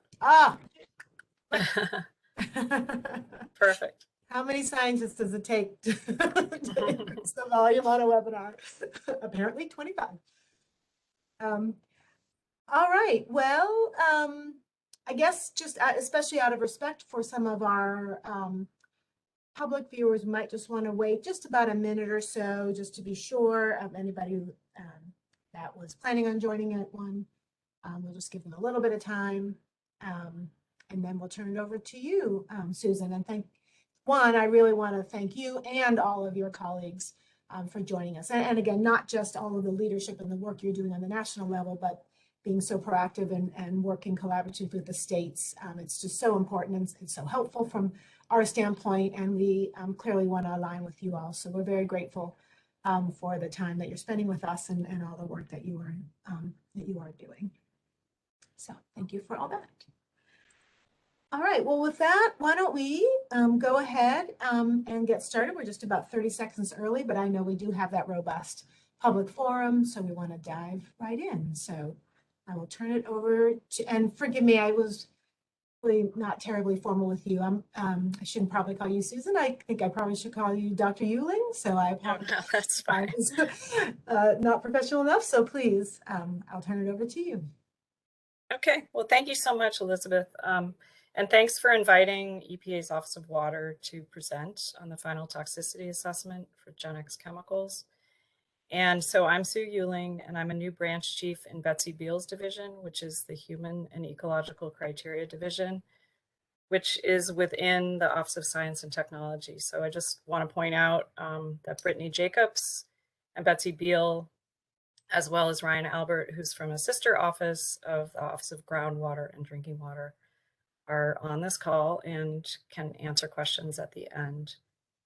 Okay, so the overview of what I'm going to tell you about today is an introduction. What is GenX and how are these chemicals used? And I just want to make sure, did my slide advance? I had that issue another time. Can you guys see the slides? You're good. Yep, you're good. Okay, great. I'll go over the GenX toxicity assessment history. I'll describe what toxicity values are and what the final GenX toxicity values became and how they changed from the 2018 public review draft. And then I'll talk about some next steps for GenX. So what are PFAS? They're per and polyfluoral alkyl substances. And I'm sure that that everyone on this call knows a lot about PFAS, but it's worth repeating that they are synthetic chemicals used in a wide range of products because of their ability to repel water, grease, and oil, and that they also are commonly referred to as forever chemicals because they do not break down fully in the environment. So what is GenX? So GenX is not a name of a chemical, it's a name of a trade name for a processing aid technology that's used to make high performance fluoropolymers without the use of PFOA. And two major chemicals that are associated with this GenX processing aid technology are the HFPO dimer acid and its ammonia salt, and those structures are shown to the right. And we acknowledge that there are other chemicals associated with the GenX processing technology. But this assessment that we developed, that EPA developed, is just for these two chemicals. And GenX chemicals have been found around the globe in surface water, groundwater, finished drinking water, rainwater, and air emissions.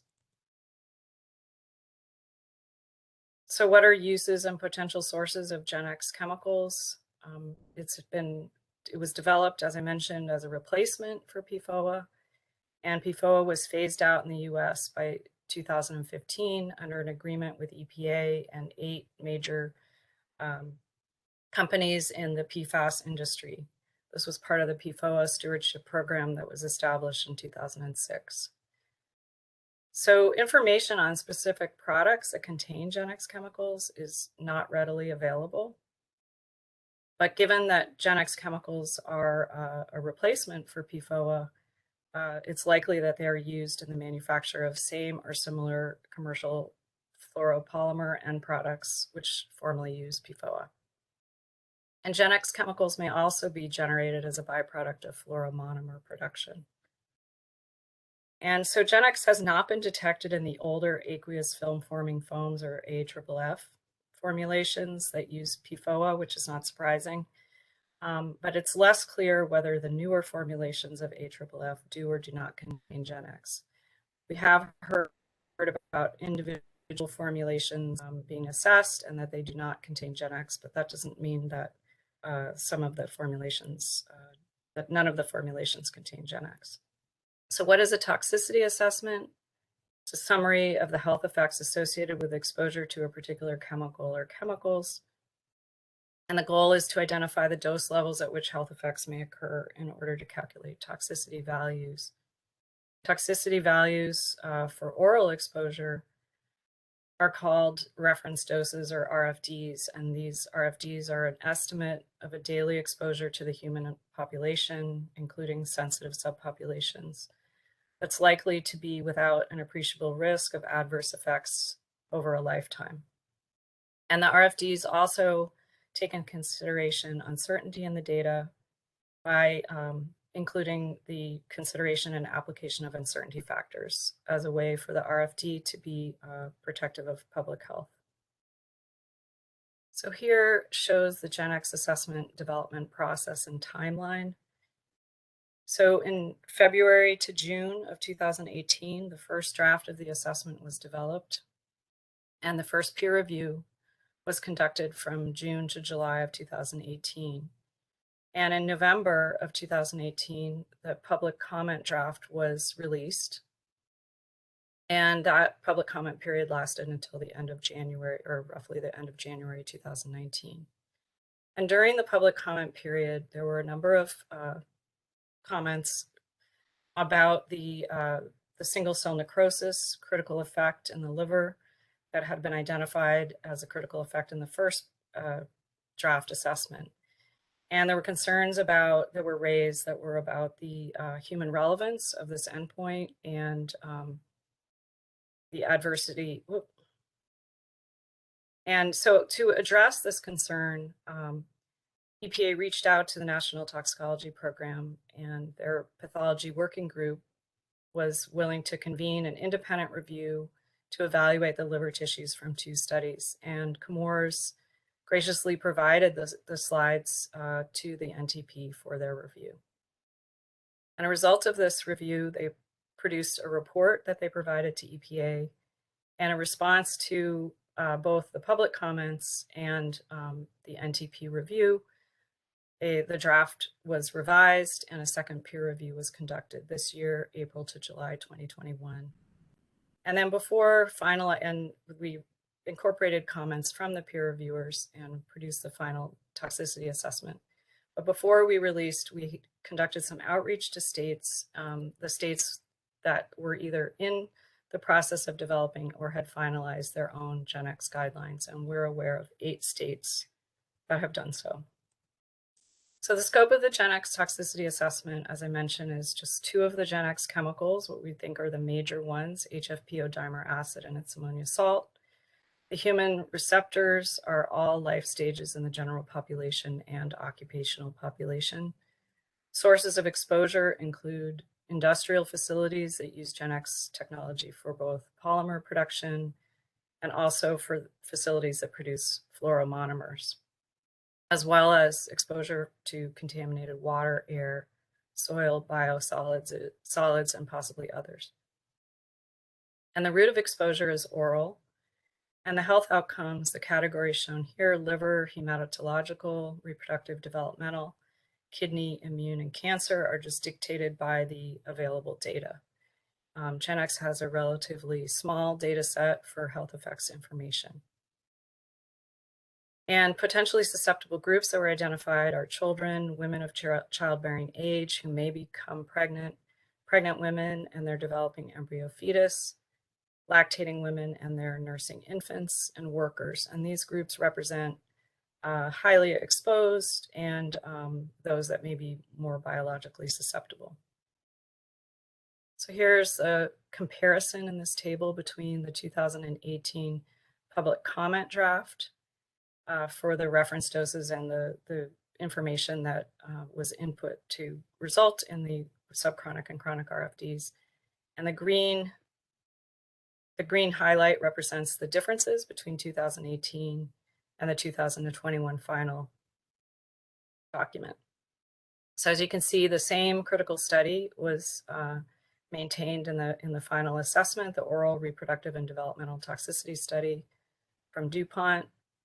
And but the change based on the NTP's recommendations and reevaluation changed from single cell necrosis, which ended up being the most sensitive in parental males, to the constellation of liver lesions, which was defined by the NTP to include cytoplasmic alteration, hepatocellular single cell and focal necrosis, and hepatocellular apoptosis. And that most sensitive group was the parental females. So as a result of this shift, both in the endpoint and in the most sensitive group, there were a number of sort of downstream consequences. And so the first is shown here with the dosing duration. In this study, males were dosed for 84 to 85 days, which is fairly close to the cutoff that's typically used for defining a chronic exposure of 90 days or greater. But the females were dosed for a much shorter period of time, 53 to 64 days. And as a result, the uncertainty factor for subchronic to chronic was reconsidered and went from a 3 to a 10 in the final assessment. And as also the point of departure human equivalent dose changed based on this difference in the critical effect and in the from the shift from the parental females to from the parental males to the parental females. And another uncertainty factor that changed was the database uncertainty factor changed from a 3 to a 10.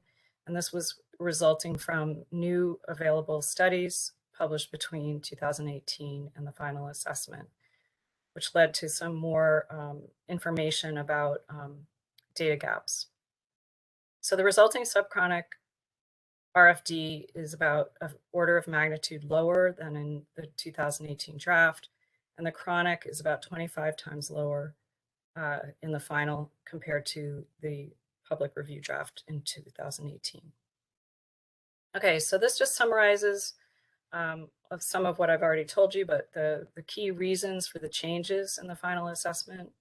And so while the critical study used as a basis for the RFD did not change, there were two main factors that resulted in changes. The NTP's expert review recommended a different liver effects classification, different endpoint grouping as well, and the revised uncertainty factors based on the new data that became available between 2018 and 2021 and the new analyses. So EPA we revised the assessment and conducted a second independent external peer review to evaluate these changes. And overall, the peer reviewers supported the changes that EPA made. For example, 7 of the 7 external peer reviewers supported the change from a 3 to a 10x for the database uncertainty factor, and 5 of the 7 external peer reviewers supported the change from a 3 to a 10x for the subchronic to chronic uncertainty factor. So all of this is documented and available on the website in this link shown here. So what are some of the potential uses of this toxicity assessment?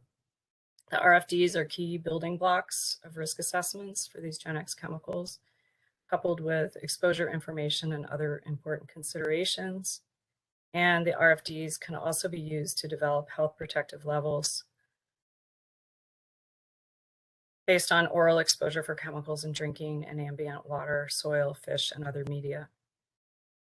So on October 18th, 2021, EPA released the PFAS Strategic Roadmap, which is shown here with this link.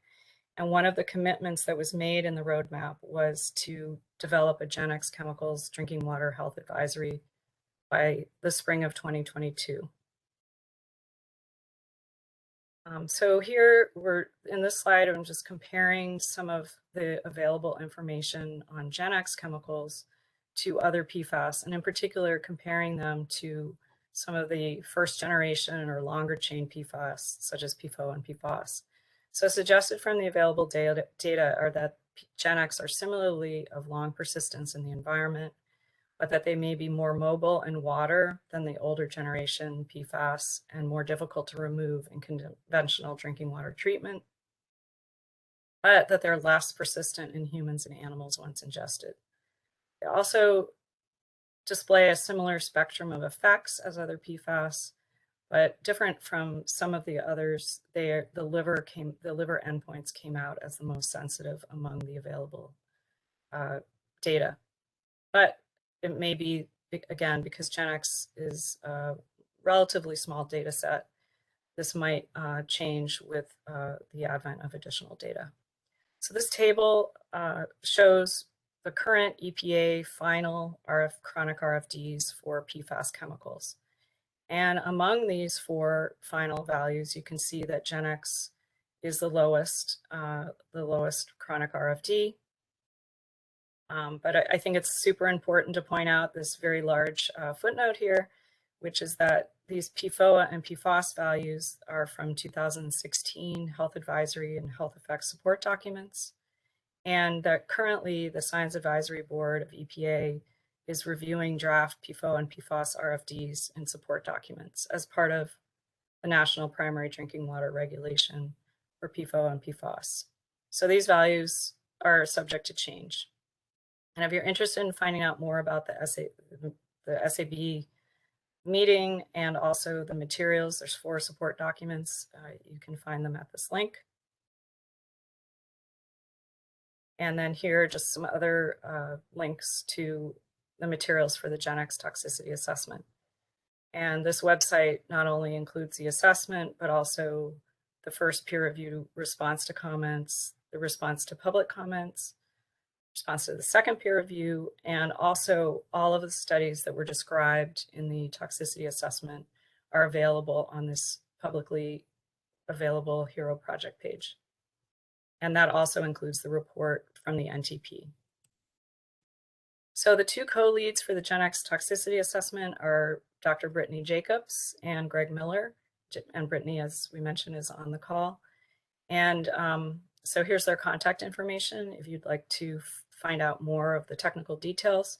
But I'd just like to do a shout out to them because they were an amazing team, and for a team of folks pulling together an assessment where they had to go through 2 different peer review stages and engage an NTP expert review, that was really above and beyond. So really appreciate their hard work. And there's also a lot of other people, both inside EPA and outside, who contributed in one way or another to this assessment. So across Office of Water, Office of Research and Development, the Toxics Program, and Office of Children's Health, and then externally, the National Toxicology Program and our contractor, ICF.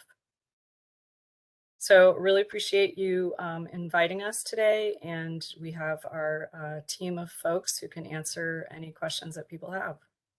Thanks. Wonderful. Thank you very, very much. And so I want to open it up to our North Carolina Science Advisory Board at this time for any questions that you all have for our EPA partners, and also anyone from DQ and DHHS that may have questions as well. Let me open it up. Hi, Betsy. This is Jamie DeWitt. May I make a comment? Yes, of course, please. So I just really wanted to acknowledge how pleased I was to see that this revised document evaluated the liver endpoints with that NTP working group. I really want to commend the team for noticing discrepancies in the literature and asking impartial experts to offer up their histopathological knowledge to provide additional information about the liver lesions. So I really want to commend the team for doing that. Thank you so much, Jamie. I really appreciate it. If other folks from EPA want to jump on in, feel free.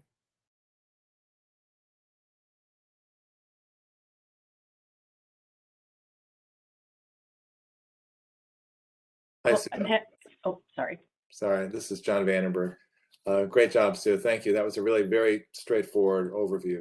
One of the questions I think that arises for me is, what was your sort of cutoff date for literature? And are you aware of new literature coming in now? You kind of alluded to that we need to be aware of as well, that's kind of in process now that might affect this evaluation. Sure. Sue, you want me to take that one? Yeah, jump on in, Brittany. Great. Hi, John. Yeah, so I tried to keep up with the literature as best as I could in terms of, like animal tox dose response or anything coming out, from human studies, though there aren't any epidemiological studies. So it wasn't so much a cutoff. I added in as late as I could, so that, I tried to include all 2021 data. There was so I don't know if Sue Fenton is on this call or not, but there was a publication out of her lab that was it was published, I think 2 days after the draft went, our final Gen X assessment went final. So unfortunately, I didn't have time to include that. But that's it's another gestational exposure study that shows essentially like latent effects. And so that's the only one that I know of right now. That's sort of late breaking. But I don't know if anyone else on the call has any other studies that they're aware of. But that's the one that I know that didn't make it into our assessment. That's very helpful. Thanks, Brittany.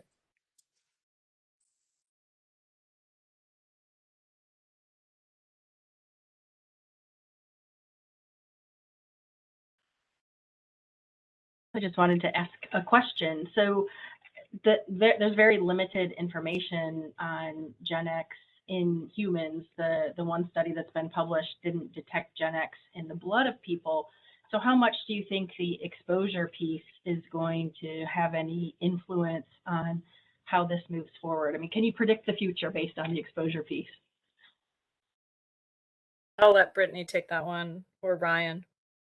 Yeah, I mean, so I guess what I can say is that we tried, so I don't know if folks are aware, but we summarized some data, some half-life data that came out of a study in a Comores plant in the Netherlands, which estimated a half-life of about approximately 81 hours. And so we summarized that information in the assessment. It's in the last chapter.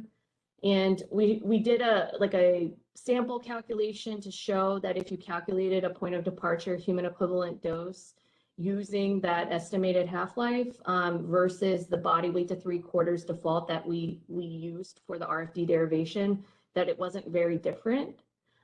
So based off the limited information that we have now, it seems like our RFD at least aligns with the human data that we have. And I think that's pretty much all I can say at this point. I don't know if others at EPA wanted to drop to comment on that.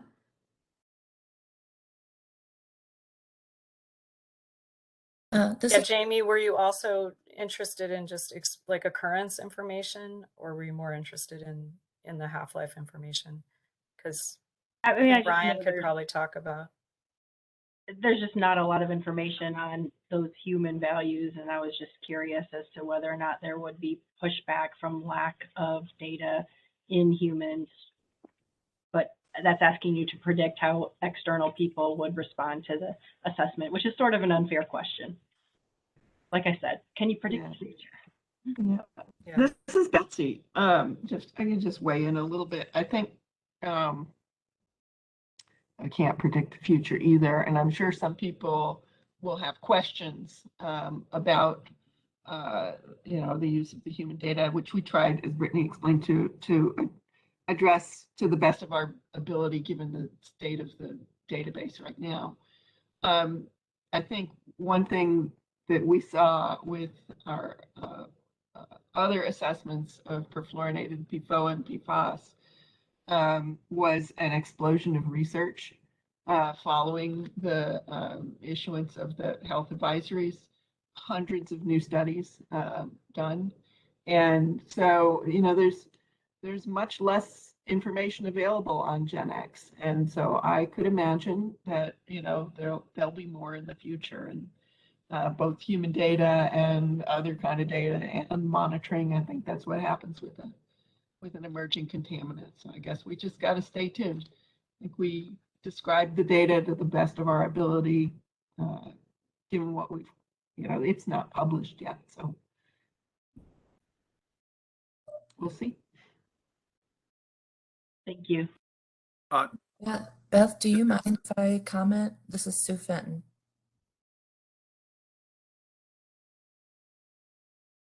That's fine, go ahead. Dr. Tilson, may I ask a question, please? Sure. Well, let's have the one comment from Sue and then a question from you, Dr. Deha.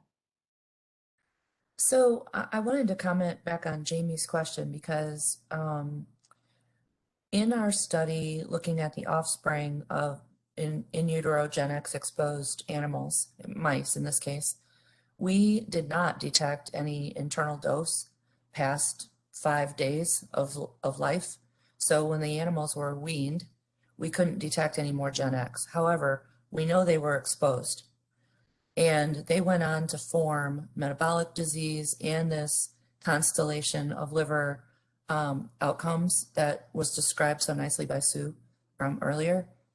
And so I just want to suggest that if studies begin and if there's some more discussion on this, that just because someone doesn't have Gen X in their blood at the time they're assessed, if you know they were exposed, there should be some consideration for that, because that is definitely the case in our study, and we know they went on to form multiple diseases. So I just want to make sure that that's captured because it's really important for the people of North Carolina.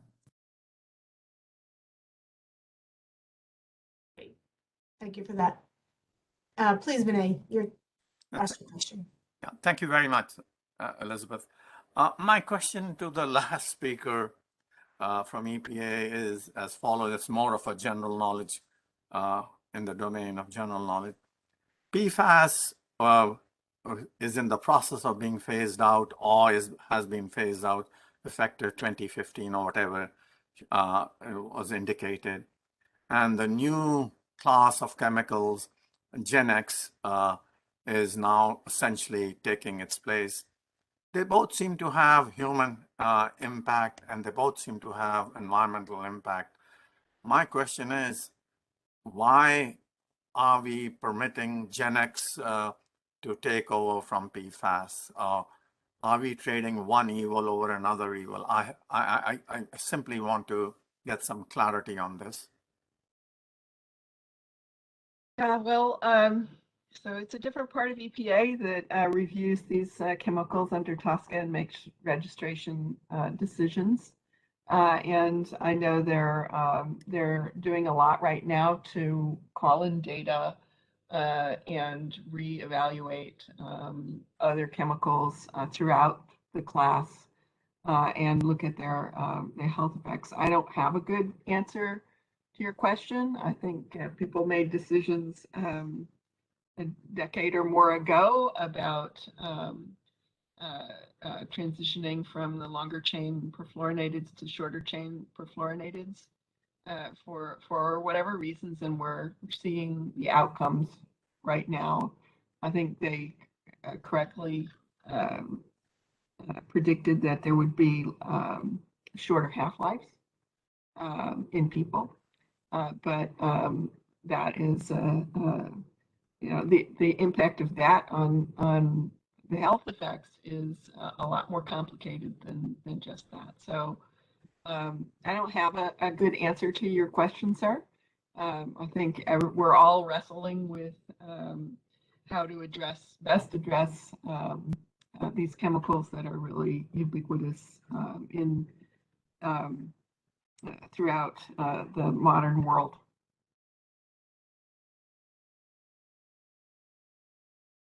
So are you in some way suggesting to me, or is EPA suggesting to us, the DuPont slogan, life itself would be impossible without chemicals in the environment? I don't really want to comment on what DuPont slogans are. Thanks.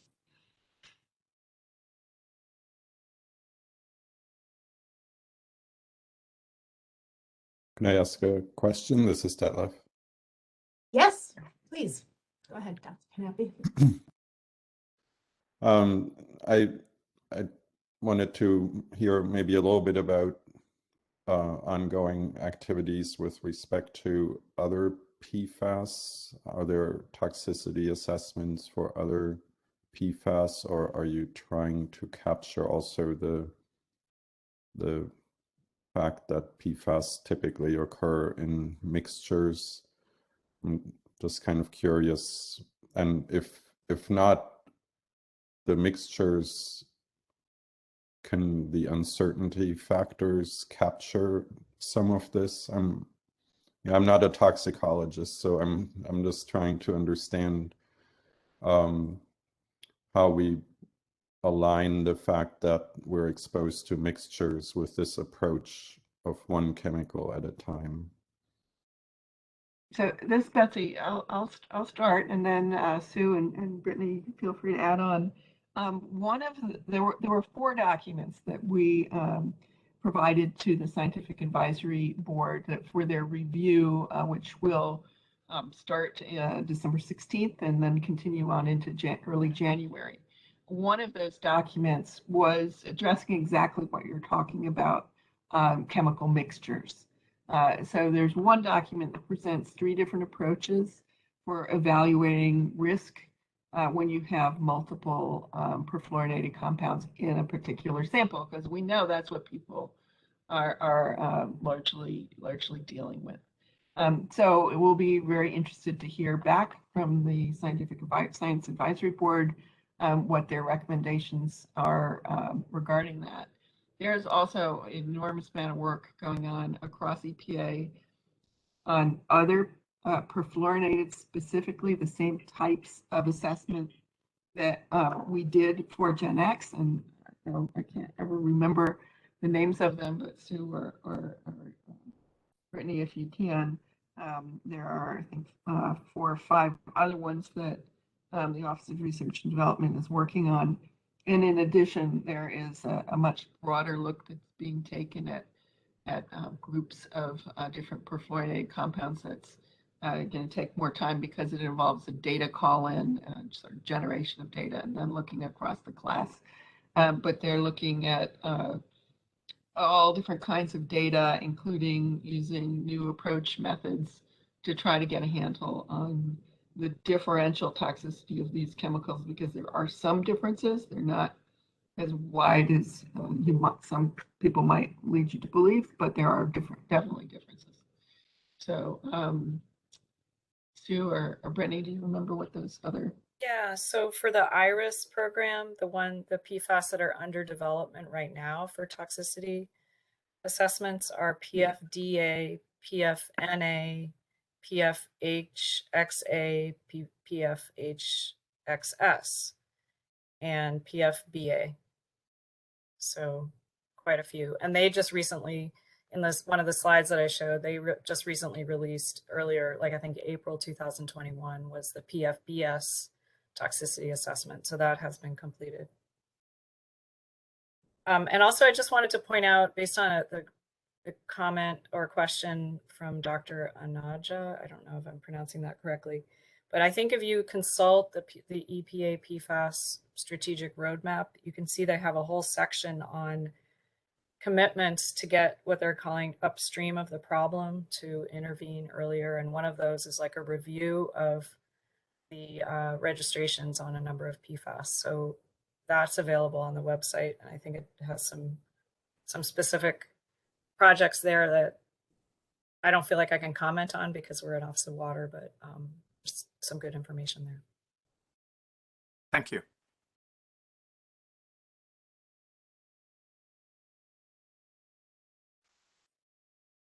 Sue and Betsy, do you think that there could be a review, like once all those toxicity assessments are done that you just talked about, do you think there could be a review to look for common modes of action or common outcomes and potentially have some health advisory that's a more cumulative advisory? The cumulative health advisory is a tough question. And if you refer to that third document I mentioned on mixtures, you'll see why. And that is basically there are some common effects. And if you lump by common effects, the toxicities array themselves differently for different PFAS than if you look at other effects. So it's more complicated than you think it is. But my guess is, this is just me, as time goes on and we learn more, and which effects may be drivers and so forth, that there may be some way to do more with combined health advisories than I know of right now. But you can see that we are trying to address that in that paper. I feel like the statement about the constellation of lesions is a good step toward that. Very common across PFAS.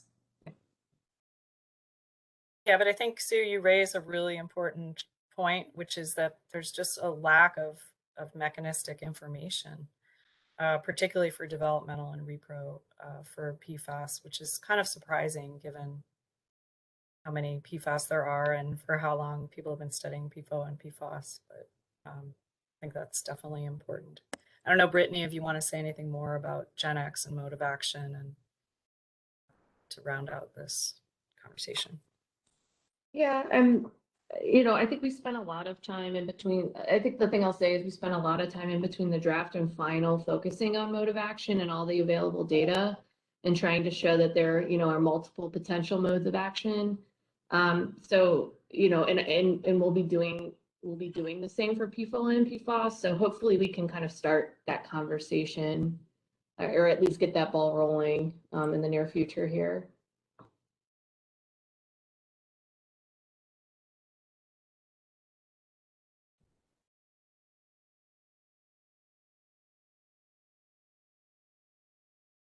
Great, thank you for that. Not to put people on spots, but I'm going to just make sure that the members of the SAB who are on, who have yet to ask a question, I just want to make sure they're given the opportunity. And so I'll just in reverse order. Dr. Starr, any particular questions or comments that you wanted to offer?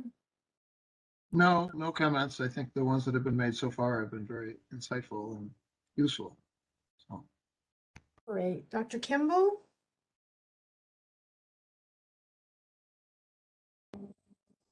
No questions at this time. Thank you. All right. Dr. Kenyon?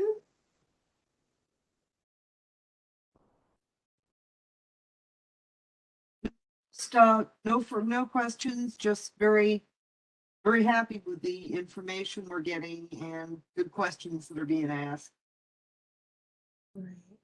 Director Madden? Thanks, Dr. Tilson. I don't really have any questions.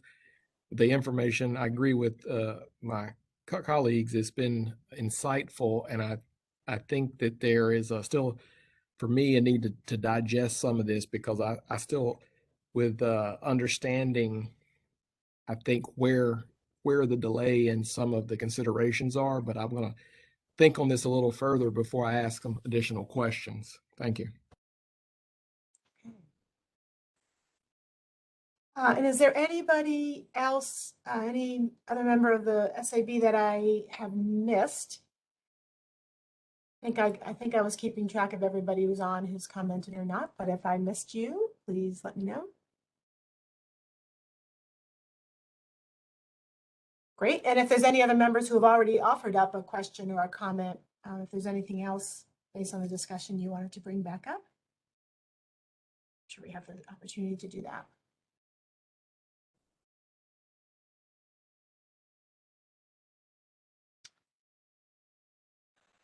Okay, great. Well, once again, we really do appreciate our federal colleagues. We know that this has been, it is difficult when you don't have all of the science and all of the data that you want.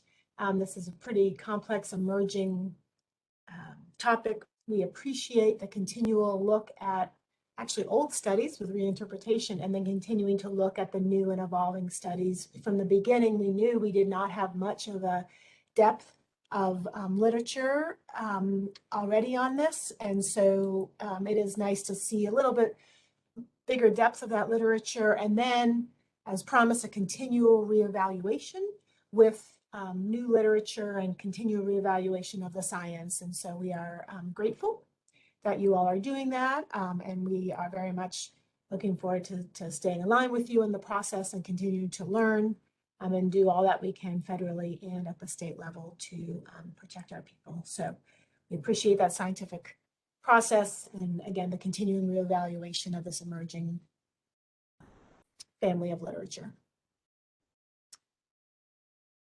Okay, thank you so much for having us.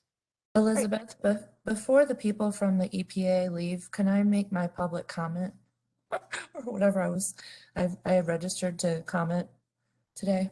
This is Sue Fenton. Sure, that's fine. Sure. I just wanted to mention that the paper that Brittany mentioned earlier that was finally published after a long delay due to European vacations, apparently. At the time when the Gen X toxicity assessment came out. I just wanted to mention that the doses at which we saw these liver lesions and at which we were seeing some of the other health effects are very much in line with the doses that were chosen in the toxicity assessment. And, you know, I think that's really important that we're kind of confirming their findings. And I find that very important. And I feel like they've done a great job. And I just wanted to reiterate that, you know, validate essentially their findings.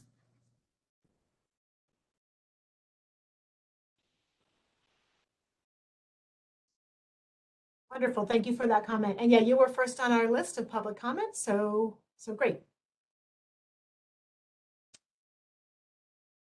All right.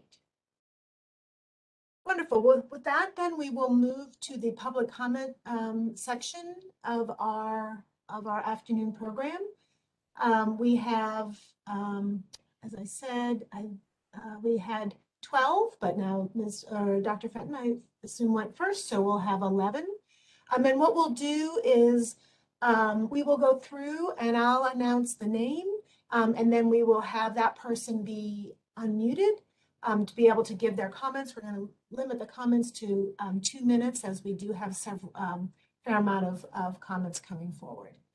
So first, though, I want to really thank all the SAB members, our EPA colleagues, our DEQ and DHHS staff for all of this work, but also really want to acknowledge and grateful for the public participation, the public interest, the public comment in this. We really do appreciate this participation and longstanding participation of public comment. So thank you for that. And we appreciate your continual participation with us.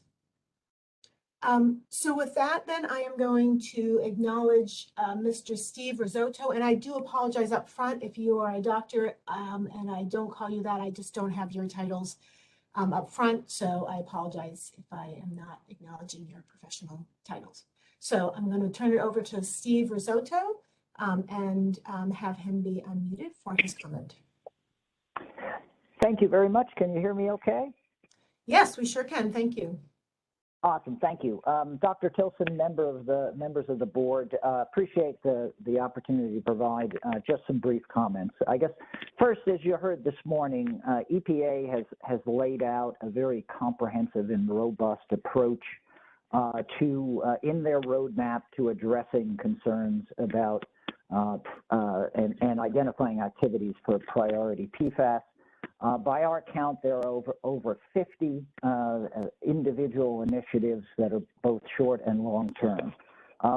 At the same time as the release of the roadmap, the agency released a testing strategy, which hasn't gotten quite as much attention. And it offers quite a lot of potential to identify and prioritize groups and subgroups of PFAS and to help fill important data gaps. As a result, you know, we're hopeful that North Carolina and other states don't have to go it alone when researching individual substances and groups of substances. We think there's help on the way as a result of this testing strategy. If you want to sort of identify a concern that we have about the need for consistency in the approach to assessing the toxicity of these substances at EPA, and I think the Gen X assessment offers a couple of very key examples. First, inconsistency in the approach to assessing uncertainty factors, both historically at EPA and even in recent assessments of other PFAS, notably Pfba and Pfbs. We think it's really important that the agency take an agency-wide approach and not break from historical approaches, or if choosing to do so, at least provides an opportunity for stakeholder input. Also, in the selection of the critical endpoint to be used for the assessment, in this case, the constellation of liver effects, I think has the potential to infect a broad swath of chemicals beyond PFAS. And it needs to have some further evaluation and stakeholder input. Thank you. Wonderful. Thank you very much. We appreciate that comment.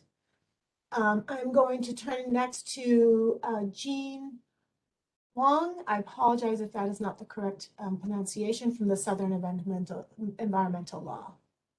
Jean? Elizabeth, this is Steve. Jean is on the attendee list, but when she's highlighted, the ability to unmute is not there. I don't believe she's connected to the audio portion of this WebEx meeting. Jean, if that's something that you can do, and I see that change, I will definitely bring that up so we don't miss out on any of your comments. Okay. So, Steve, if you want to work with Jean offline and then let us know when she's online, then we'll circle back. How about that? That sounds great. Okay, perfect. And I'm going to move on to Dana Sargent from Cape Fear River Watch. Dana. Hi there. Can you hear me? Yes, very well. Thank you. Thank you. Thank you. As you said, my name is Dana Sargent. I'm the Executive Director of Cape Fear River Watch. And first, I want to thank all the members of the Science Advisory Board. I, for one, am grateful for your service to the state and sharing your expertise on PFAS. Regarding the PFAS Groundwater Standard, you have Cape Fear River Watch's written comments, which were signed on to by a number of North Carolina advocates. I hope you take another look at those when you're working on the next steps there. I'm going to start with some comments for DEQ and include some comments for EPA, which I hope is still on toward the end. Assistant Secretary Mazemore, I appreciate your leadership and your clear outline of DEQ's agenda on PFAS. It sounds to me like you are dedicated to making meaningful effort, but it seems like from your comments, which I perceived as pretty guarded, that something is holding you back. And I think if the agency's pushback or something else within DEQ, I think it would be in DEQ's best interest to be more forthcoming with what these holdups are, Otherwise, it appears to the public that DEQ is just not being as bold as they should be. The focus on more data analysis is very concerning. We have nearly 5 years of science from just our state and decades of science from across the country and the globe on PFAS. And again today, as in the last SAB meeting on PFAS, we heard comments that make it seem like DEQ is placing a heavy burden on the SAB to, quote, support regulatory activity, unquote. I don't think the SAB should be tasked with the supporting regulatory activity. They're not regulators or policymakers. They may not even understand regulatory processing. And I appreciate Dr. Alsberger's comments asking for some specifics on how the board can help now. And with all due respect, I don't think he got a clear answer.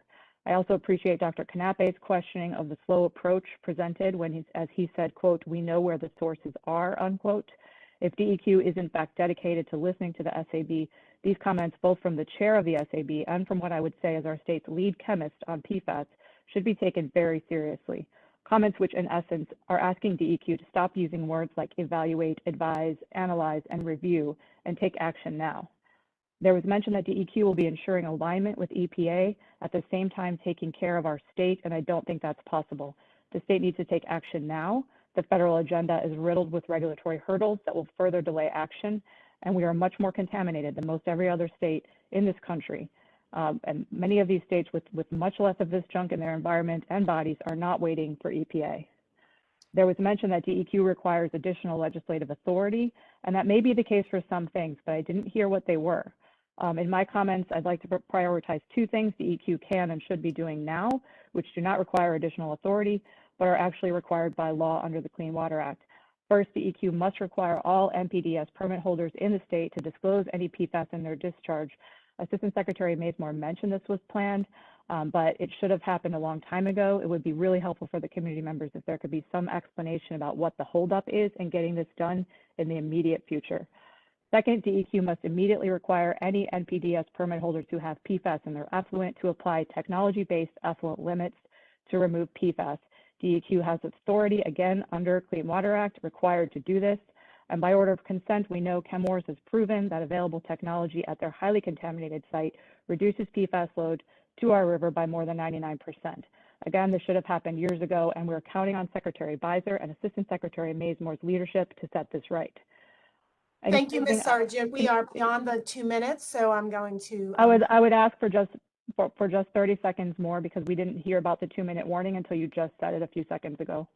I just have about 30 seconds more. Okay, that is fine. And from here on in, we'll give people about a 15-second warning, please. Thank you so much. In closing, I'd first like to address EPA and hope that those on this call communicate to Administrator Regan's office. It's been more than 40 years that our communities have been exposed to these chemicals. In 2 days, on December 8th, it will be the 2nd anniversary of my brother's death at age 47, my age now, from glioblastoma. He was a firefighter and a U.S. Marine who was exposed to PFAS. We don't know if he died due to PFAS or whether the thousands of people suffering from thyroid issues, cancers, rare kidney diseases, miscarriages in our region are suffering or dying due to PFAS, but we all need this information. To that end, EPA absolutely needs to approve a petition that Cape Fear Riverwatch and others sent to you that would require Chemours, required under TSCA, conduct health and epi studies on 54 PFAS. And to DEQ, we have been patient and understanding of funding and capacity issues, but we all have funding and capacity issues, and we prioritize and get our jobs done. The waiting for analyzing data needs to end, and it's frankly exhausting. With all due respect, people are dying, our environment is suffering, PFAS is killing people. That's all the data we need to know. And DEQ, as well as EPA's mission, is to protect human health and the environment. I implore you to remind yourselves of this mission and take actions you know you can take now. Thank you. Thank you. The next person signed up is Ms. Donovan, and again, we are limiting comments to 2 minutes, and we will give people a 15-second warning when we're nearing that 2 minutes. So Ms. Donovan, up from to you from Clean Cape Fear. And before I unmute, Jean and I have communicated. She is now connected to the audio. Would you rather her go after Ms. Donovan or go make her comment right now? Okay, I guess that's fine. Go ahead with Jean, and then we will go to Emily Donovan. Okay. Thank you. Jean, you are unmuted. Thank you. I am Jean Zwang, and I'm with the Southern Environmental Law Center. Since at least 2017, this board has diligently reviewed data on specific PFAS. While this work is important and we are grateful for your expertise, I think it's fair to say that it'll take many decades, if not longer, to develop toxicity data for all the PFAS we are finding in our bodies and in the environment. That is time that the people of North Carolina do not have.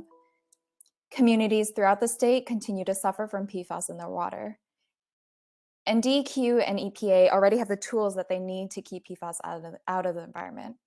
As horrible as the crisis caused by DuPont and Chemours was and continues to be, we have learned several key lessons. First, we've learned that if the state does not require polluters to report what they are releasing into our rivers and drinking water supplies, an ongoing public health and environmental crisis can be hidden for half a century.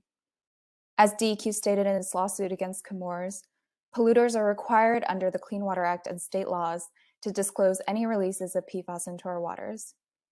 So the state and EPA have the tools that they need today to find out who is polluting our waters with PFAS. And DEQ should immediately begin using those tools throughout North Carolina to prevent another crisis like the one caused by Chemours. Second, we have learned that highly contaminated PFAS discharges can be controlled. Chemours has installed treatment technology for a groundwater-fed stream that has reduced concentrations as high as 94,000 parts per trillion to mostly non-detect levels. Expanding the use of available technologies must be a high priority. Third, we have learned not only that the technology is available and effective, but that DEQ has the authority under the Clean Water Act to require use of the technology throughout the state. As it has done with Chemours, DEQ can implement limits on PFAS discharges based on what the technology can achieve. The state does not need more data on the health effects of specific PFAS before it acts. In fact, the law requires DEQ to do this analysis for each permit that it issues. DEQ and EPA should immediately begin requiring polluters to control their own pollution using these permitting tools. It should not be on communities like Pittsburgh to come up with tens of millions of dollars just so that a town of 5,000 can have safe drinking water in their homes. I'll end by saying it is important to study these chemicals, but we cannot wait for decades of studies before there is action on PFAS. We have already kept hundreds of pounds of PFAS out of the Cape Fear River by using basic tools of the Clean Water Act. Preventing PFAS from entering our rivers and drinking water supplies is not some distant idea that requires a massive scientific breakthrough.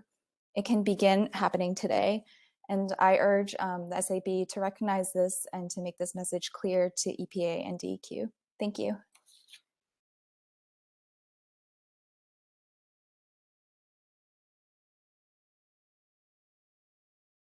Betsy, you're on mute. Thank you. We're going to move on to Ms. Donovan, and again, I will try to jump in and give people about a 15-second warning. Ms. Donovan, to you. Hi, good afternoon. Can everyone hear me? Yes, we can. Thank you. Great. Thank you for this opportunity to give public comment today. I fully support everything that Dana Sargent provided, as well as Jean, and would like to add the following. I live in Brunswick County and I work in New Hanover County. My children were born in this area and my husband survived a brain tumor while living here. Over the last 4 years, I've watched other states set MCLs and drinking water standards for PFAS using guidance and recommendations from North Carolina's very own scientists. Yet DEQ and DHHS continue to demand more research while my friends, neighbors, and family continue to be exposed to alarming levels of PFAS. North Carolina has some of the highest levels of PFAS in municipal tap water in the nation per multiple studies. Pittsburgh and Wilmington area residents are routinely at the top of these lists. It's embarrassing, but more importantly, it is sad and avoidable. Lives are on the line. I'm very concerned DEQ and DHHS are not moving fast enough to stop ongoing exposures and protect public health. I am begging this advisory board to set clear recommendations to both agencies, leaving no ambiguity or uncertainty. The precautionary principle, not in action, should be utilized in the absence of data gaps. Please stress this in your recommendations. Current actions regarding DEQ's November 3rd letter to Chemours are focused solely on groundwater contamination, not the 350,000 municipal surface water users. These residents do not have access to water delivery services, water vouchers, or point-of-use filters. Public housing residents do not have access to health protective water. We are drinking these chemicals at our own risk. The EPA's roadmap does not do enough for industrial PFAS contamination, which is the majority of North Carolina's problem. The roadmap essentially acknowledges industrial manufacturing of PFAS as the greatest source of contamination in the U.S., but fails to issue concrete steps to reduce or eliminate manufacturing exposures. North Carolina must stand in the gap, and the SAB needs to be prepared to provide support to push state level action forward. The state must regulate PFAS as a class. The national PFAS testing strategy is a long process, and the majority of the PFAS chosen to be representative within their first round of testing aren't even the PFAS North Carolinians are chronically exposed to. So DEQ must immediately, thank you. DEQ must immediately protect Wilmington and Brunswick County municipal water users. DEQ must establish a drinking water standard for PFAS as a class. DHHS and DEQ must begin issuing hunting and fishing consumption advisories to protect the public health. And DEQ must stop the releases of PFAS into air, soil, water, and food supply. Thank you so much for your time. Thank you so much, Ms. Donovan. We really appreciate that. We're going to move on to Mr. Waters. Can you hear me? Yes, we surely can. Okay. I want to thank everybody at the Science Advisory Board. You know I've talked many times in front of you. Since the last time I talked, one, I fought to PFAS, PFOA going to the 70 parts per trillion. That was wrong. And I talk more about groundwater. It's not that I don't care about the people with surface water, but I represent 6,000 people in a 480 square mile area with contaminated wells. A lot of us had our blood tested. I'm one of the 153 that did. And the amazing thing is when you look at where they're looking at the RFDs that they're establishing, PFHXS, PFNA, all of these were found in my blood, and I'm one of the highest out of the 153. Yet when you look at the other people tested within my household, they are too, but so are my two dogs. The two dogs that were tested under the equine and pet study have the exact same chemicals that I do. And of course, they're drinking out of the wells like we are. But why was my PFAS so much higher than my sons and wife's? It's because I was eating 6 to 8 tomatoes a day from 2012 to 2017 until I found out the contamination. I am extremely happy to hear that you're not going with the 70 parts per trillion.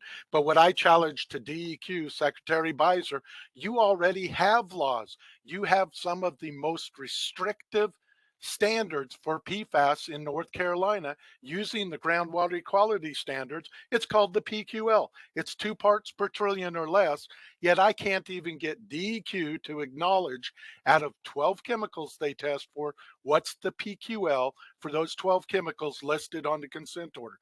2 years with the public records request, Michael Scott and the rest of the people there cannot produce a document what the PQL is on those chemicals. I know I was a soldier for a very long period of time, 23 years in special forces. An enemy couldn't kill me, but I know that the water is. I have leukemia, and can I say it's directly tied to the PFAS, PFOA, PFNA? I don't know, because chemors will say, well, PFAS, PFOA isn't connected to us. What about tramer acid on top of demer acid? Both are replacements for PFOA, but nothing is talked about tramer acid, and it's more toxic. Thank you very much. Thank you very much, Mr. Waters, and we're very grateful for your ongoing advocacy. I'm going to turn now to Beth Marcassino. I feel like I should know how to say your name better since I've also been part of this, so I apologize. I know that's not right, but please, to you, Beth. Okay. Oh, how do I? There we go. Oh, we hear you. We hear you. Okay. All right. You're good. My name is Sunday Marcassino. I'm the daughter of Beth Marcassino. I wanted to tell you how concerned I am about the chemicals in our water. Me and my family use bottled and filtered water every day because we are scared of the chemicals in our water. Children and women carrying babies are at high risk of these chemicals. Our community downstream isn't receiving any help, so my mom raises money to buy people filters.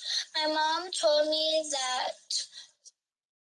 Comores was fined $300,000 for not obeying a consent order. But Comores doesn't want to pay. These chemicals stay in our bodies for a long, long time, and that scares me. We need help now for clean water, and we need to stop chemicals from polluting our environment. That's all I wanted to say. Goodbye. That was my daughter, Sunny. Thank you. Thank you. We're going to move on to David, and I apologize up front. Kianesi, forgive me if I mispronounce your last name. David Kianesi, for townhome owner. David? And Betsy, this is Steve again. David is a call-in user. His name is not specifically on the attendee list, but his full phone number was not provided. So David, if you are on the call, if you look to your number pad on your phone and dial *3, that will indicate you're raising your hand. That way I can identify which call-in user you are. There are about 7 call-in users, and I want to make sure I'm unmuting the right user.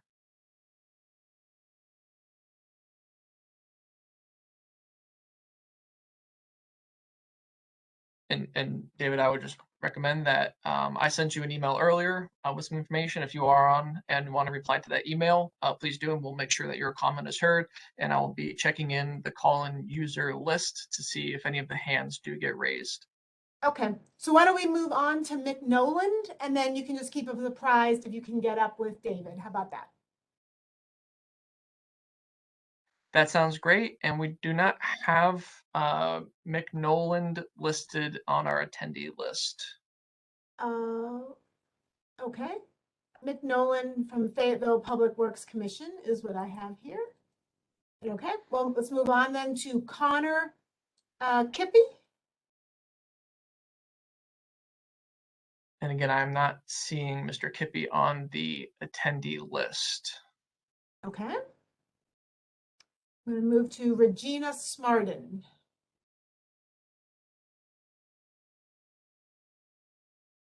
And I'm starting to sound like a broken record, but I do not see Regina on the list either. And again, if by any chance that someone had a difference in name between what was submitted for the comments and how they attended the WebEx, again, *3 to raise your hand so that I can see and make sure that your comment is heard.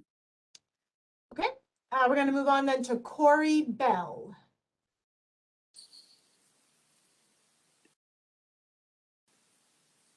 Hi, are you able to hear me? Yes, we sure are. Great. Wonderful. Good afternoon, board members. I'm Corey Bell, a healthy water advocate with the Natural Resources Defense Council. Thank you for the opportunity to comment today and for your continued work on this protracted public health issue. It's this board's job to provide guidance to agencies on how to manage compounds like PFAS, and it is DHHS's and DEQ's mission to protect public health and the environment. Starting right now, today, DHHS can take steps to update the health advisory goal for GenX. All it would take is plugging EPA's new toxicity assessment into the existing formula.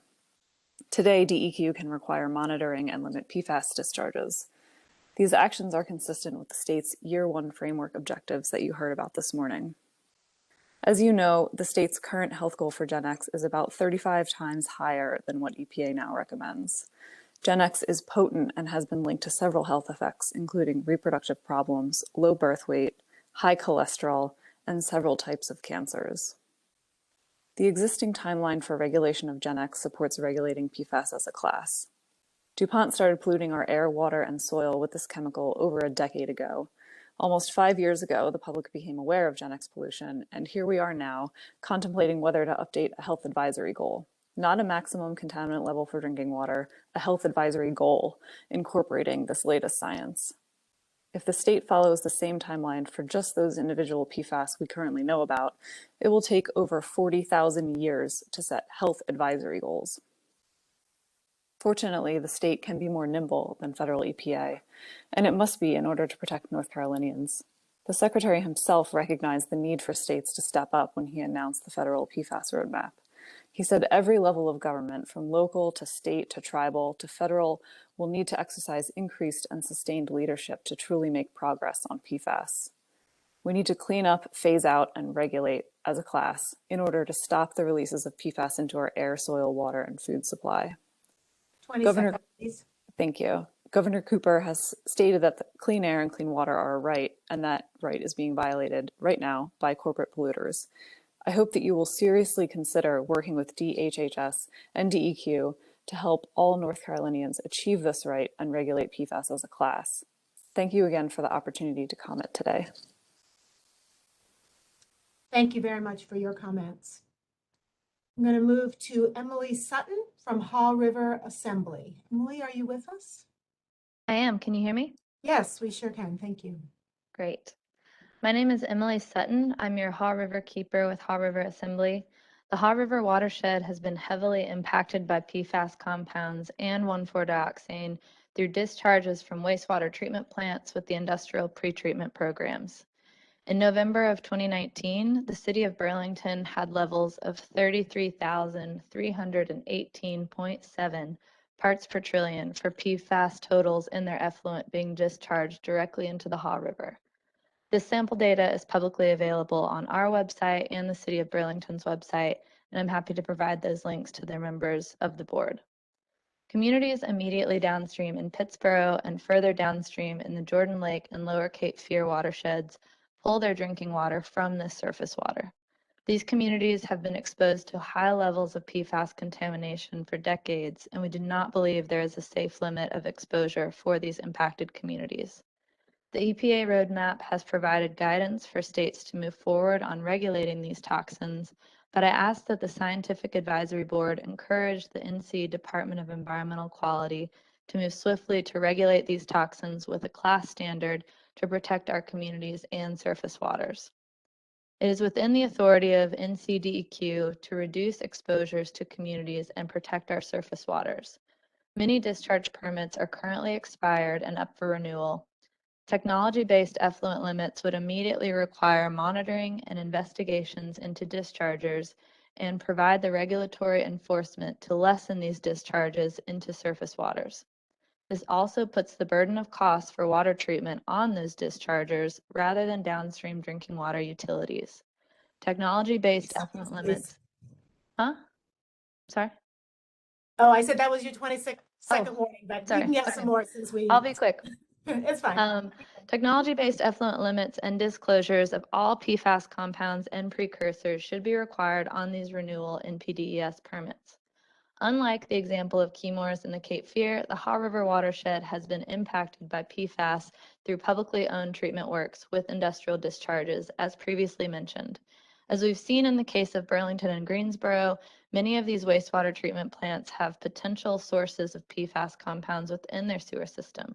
Addressing these discharges within the permitting system of the pretreatment program will allow these facilities to sample, monitor, and identify responsible parties within the sewer shed to minimize PFAS exposure from the source.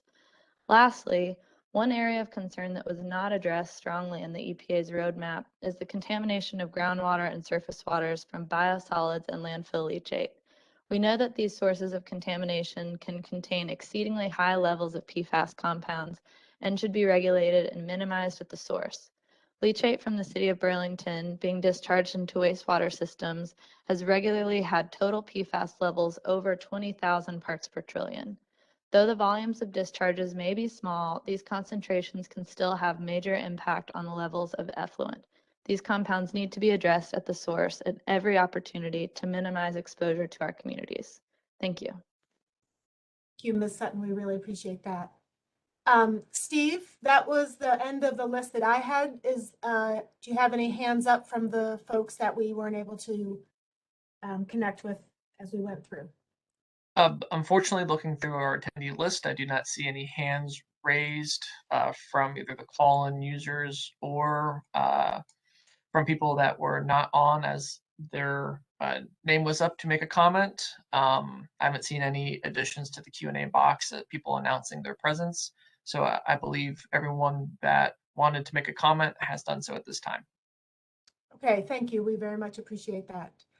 We are about 11 minutes over, but we really, really do appreciate the robust public comment and also the robust conversation with our EPA colleagues. And I'm grateful for that and grateful for the participation of our SAB.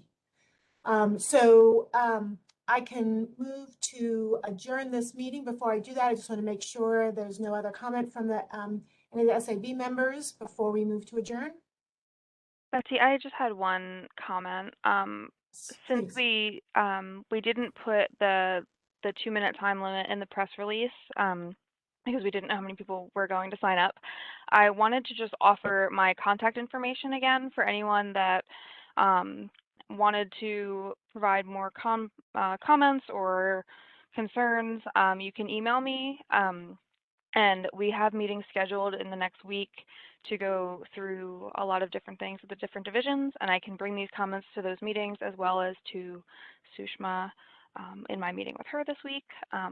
Steve, if you would just give me permission to share my screen, I'll put my business card up again for anyone that wants to see it. I just want to make that available if anyone perhaps just has comments later. Here we go. I am signing you the presenter. Okay, thank you. Thank you, Franny.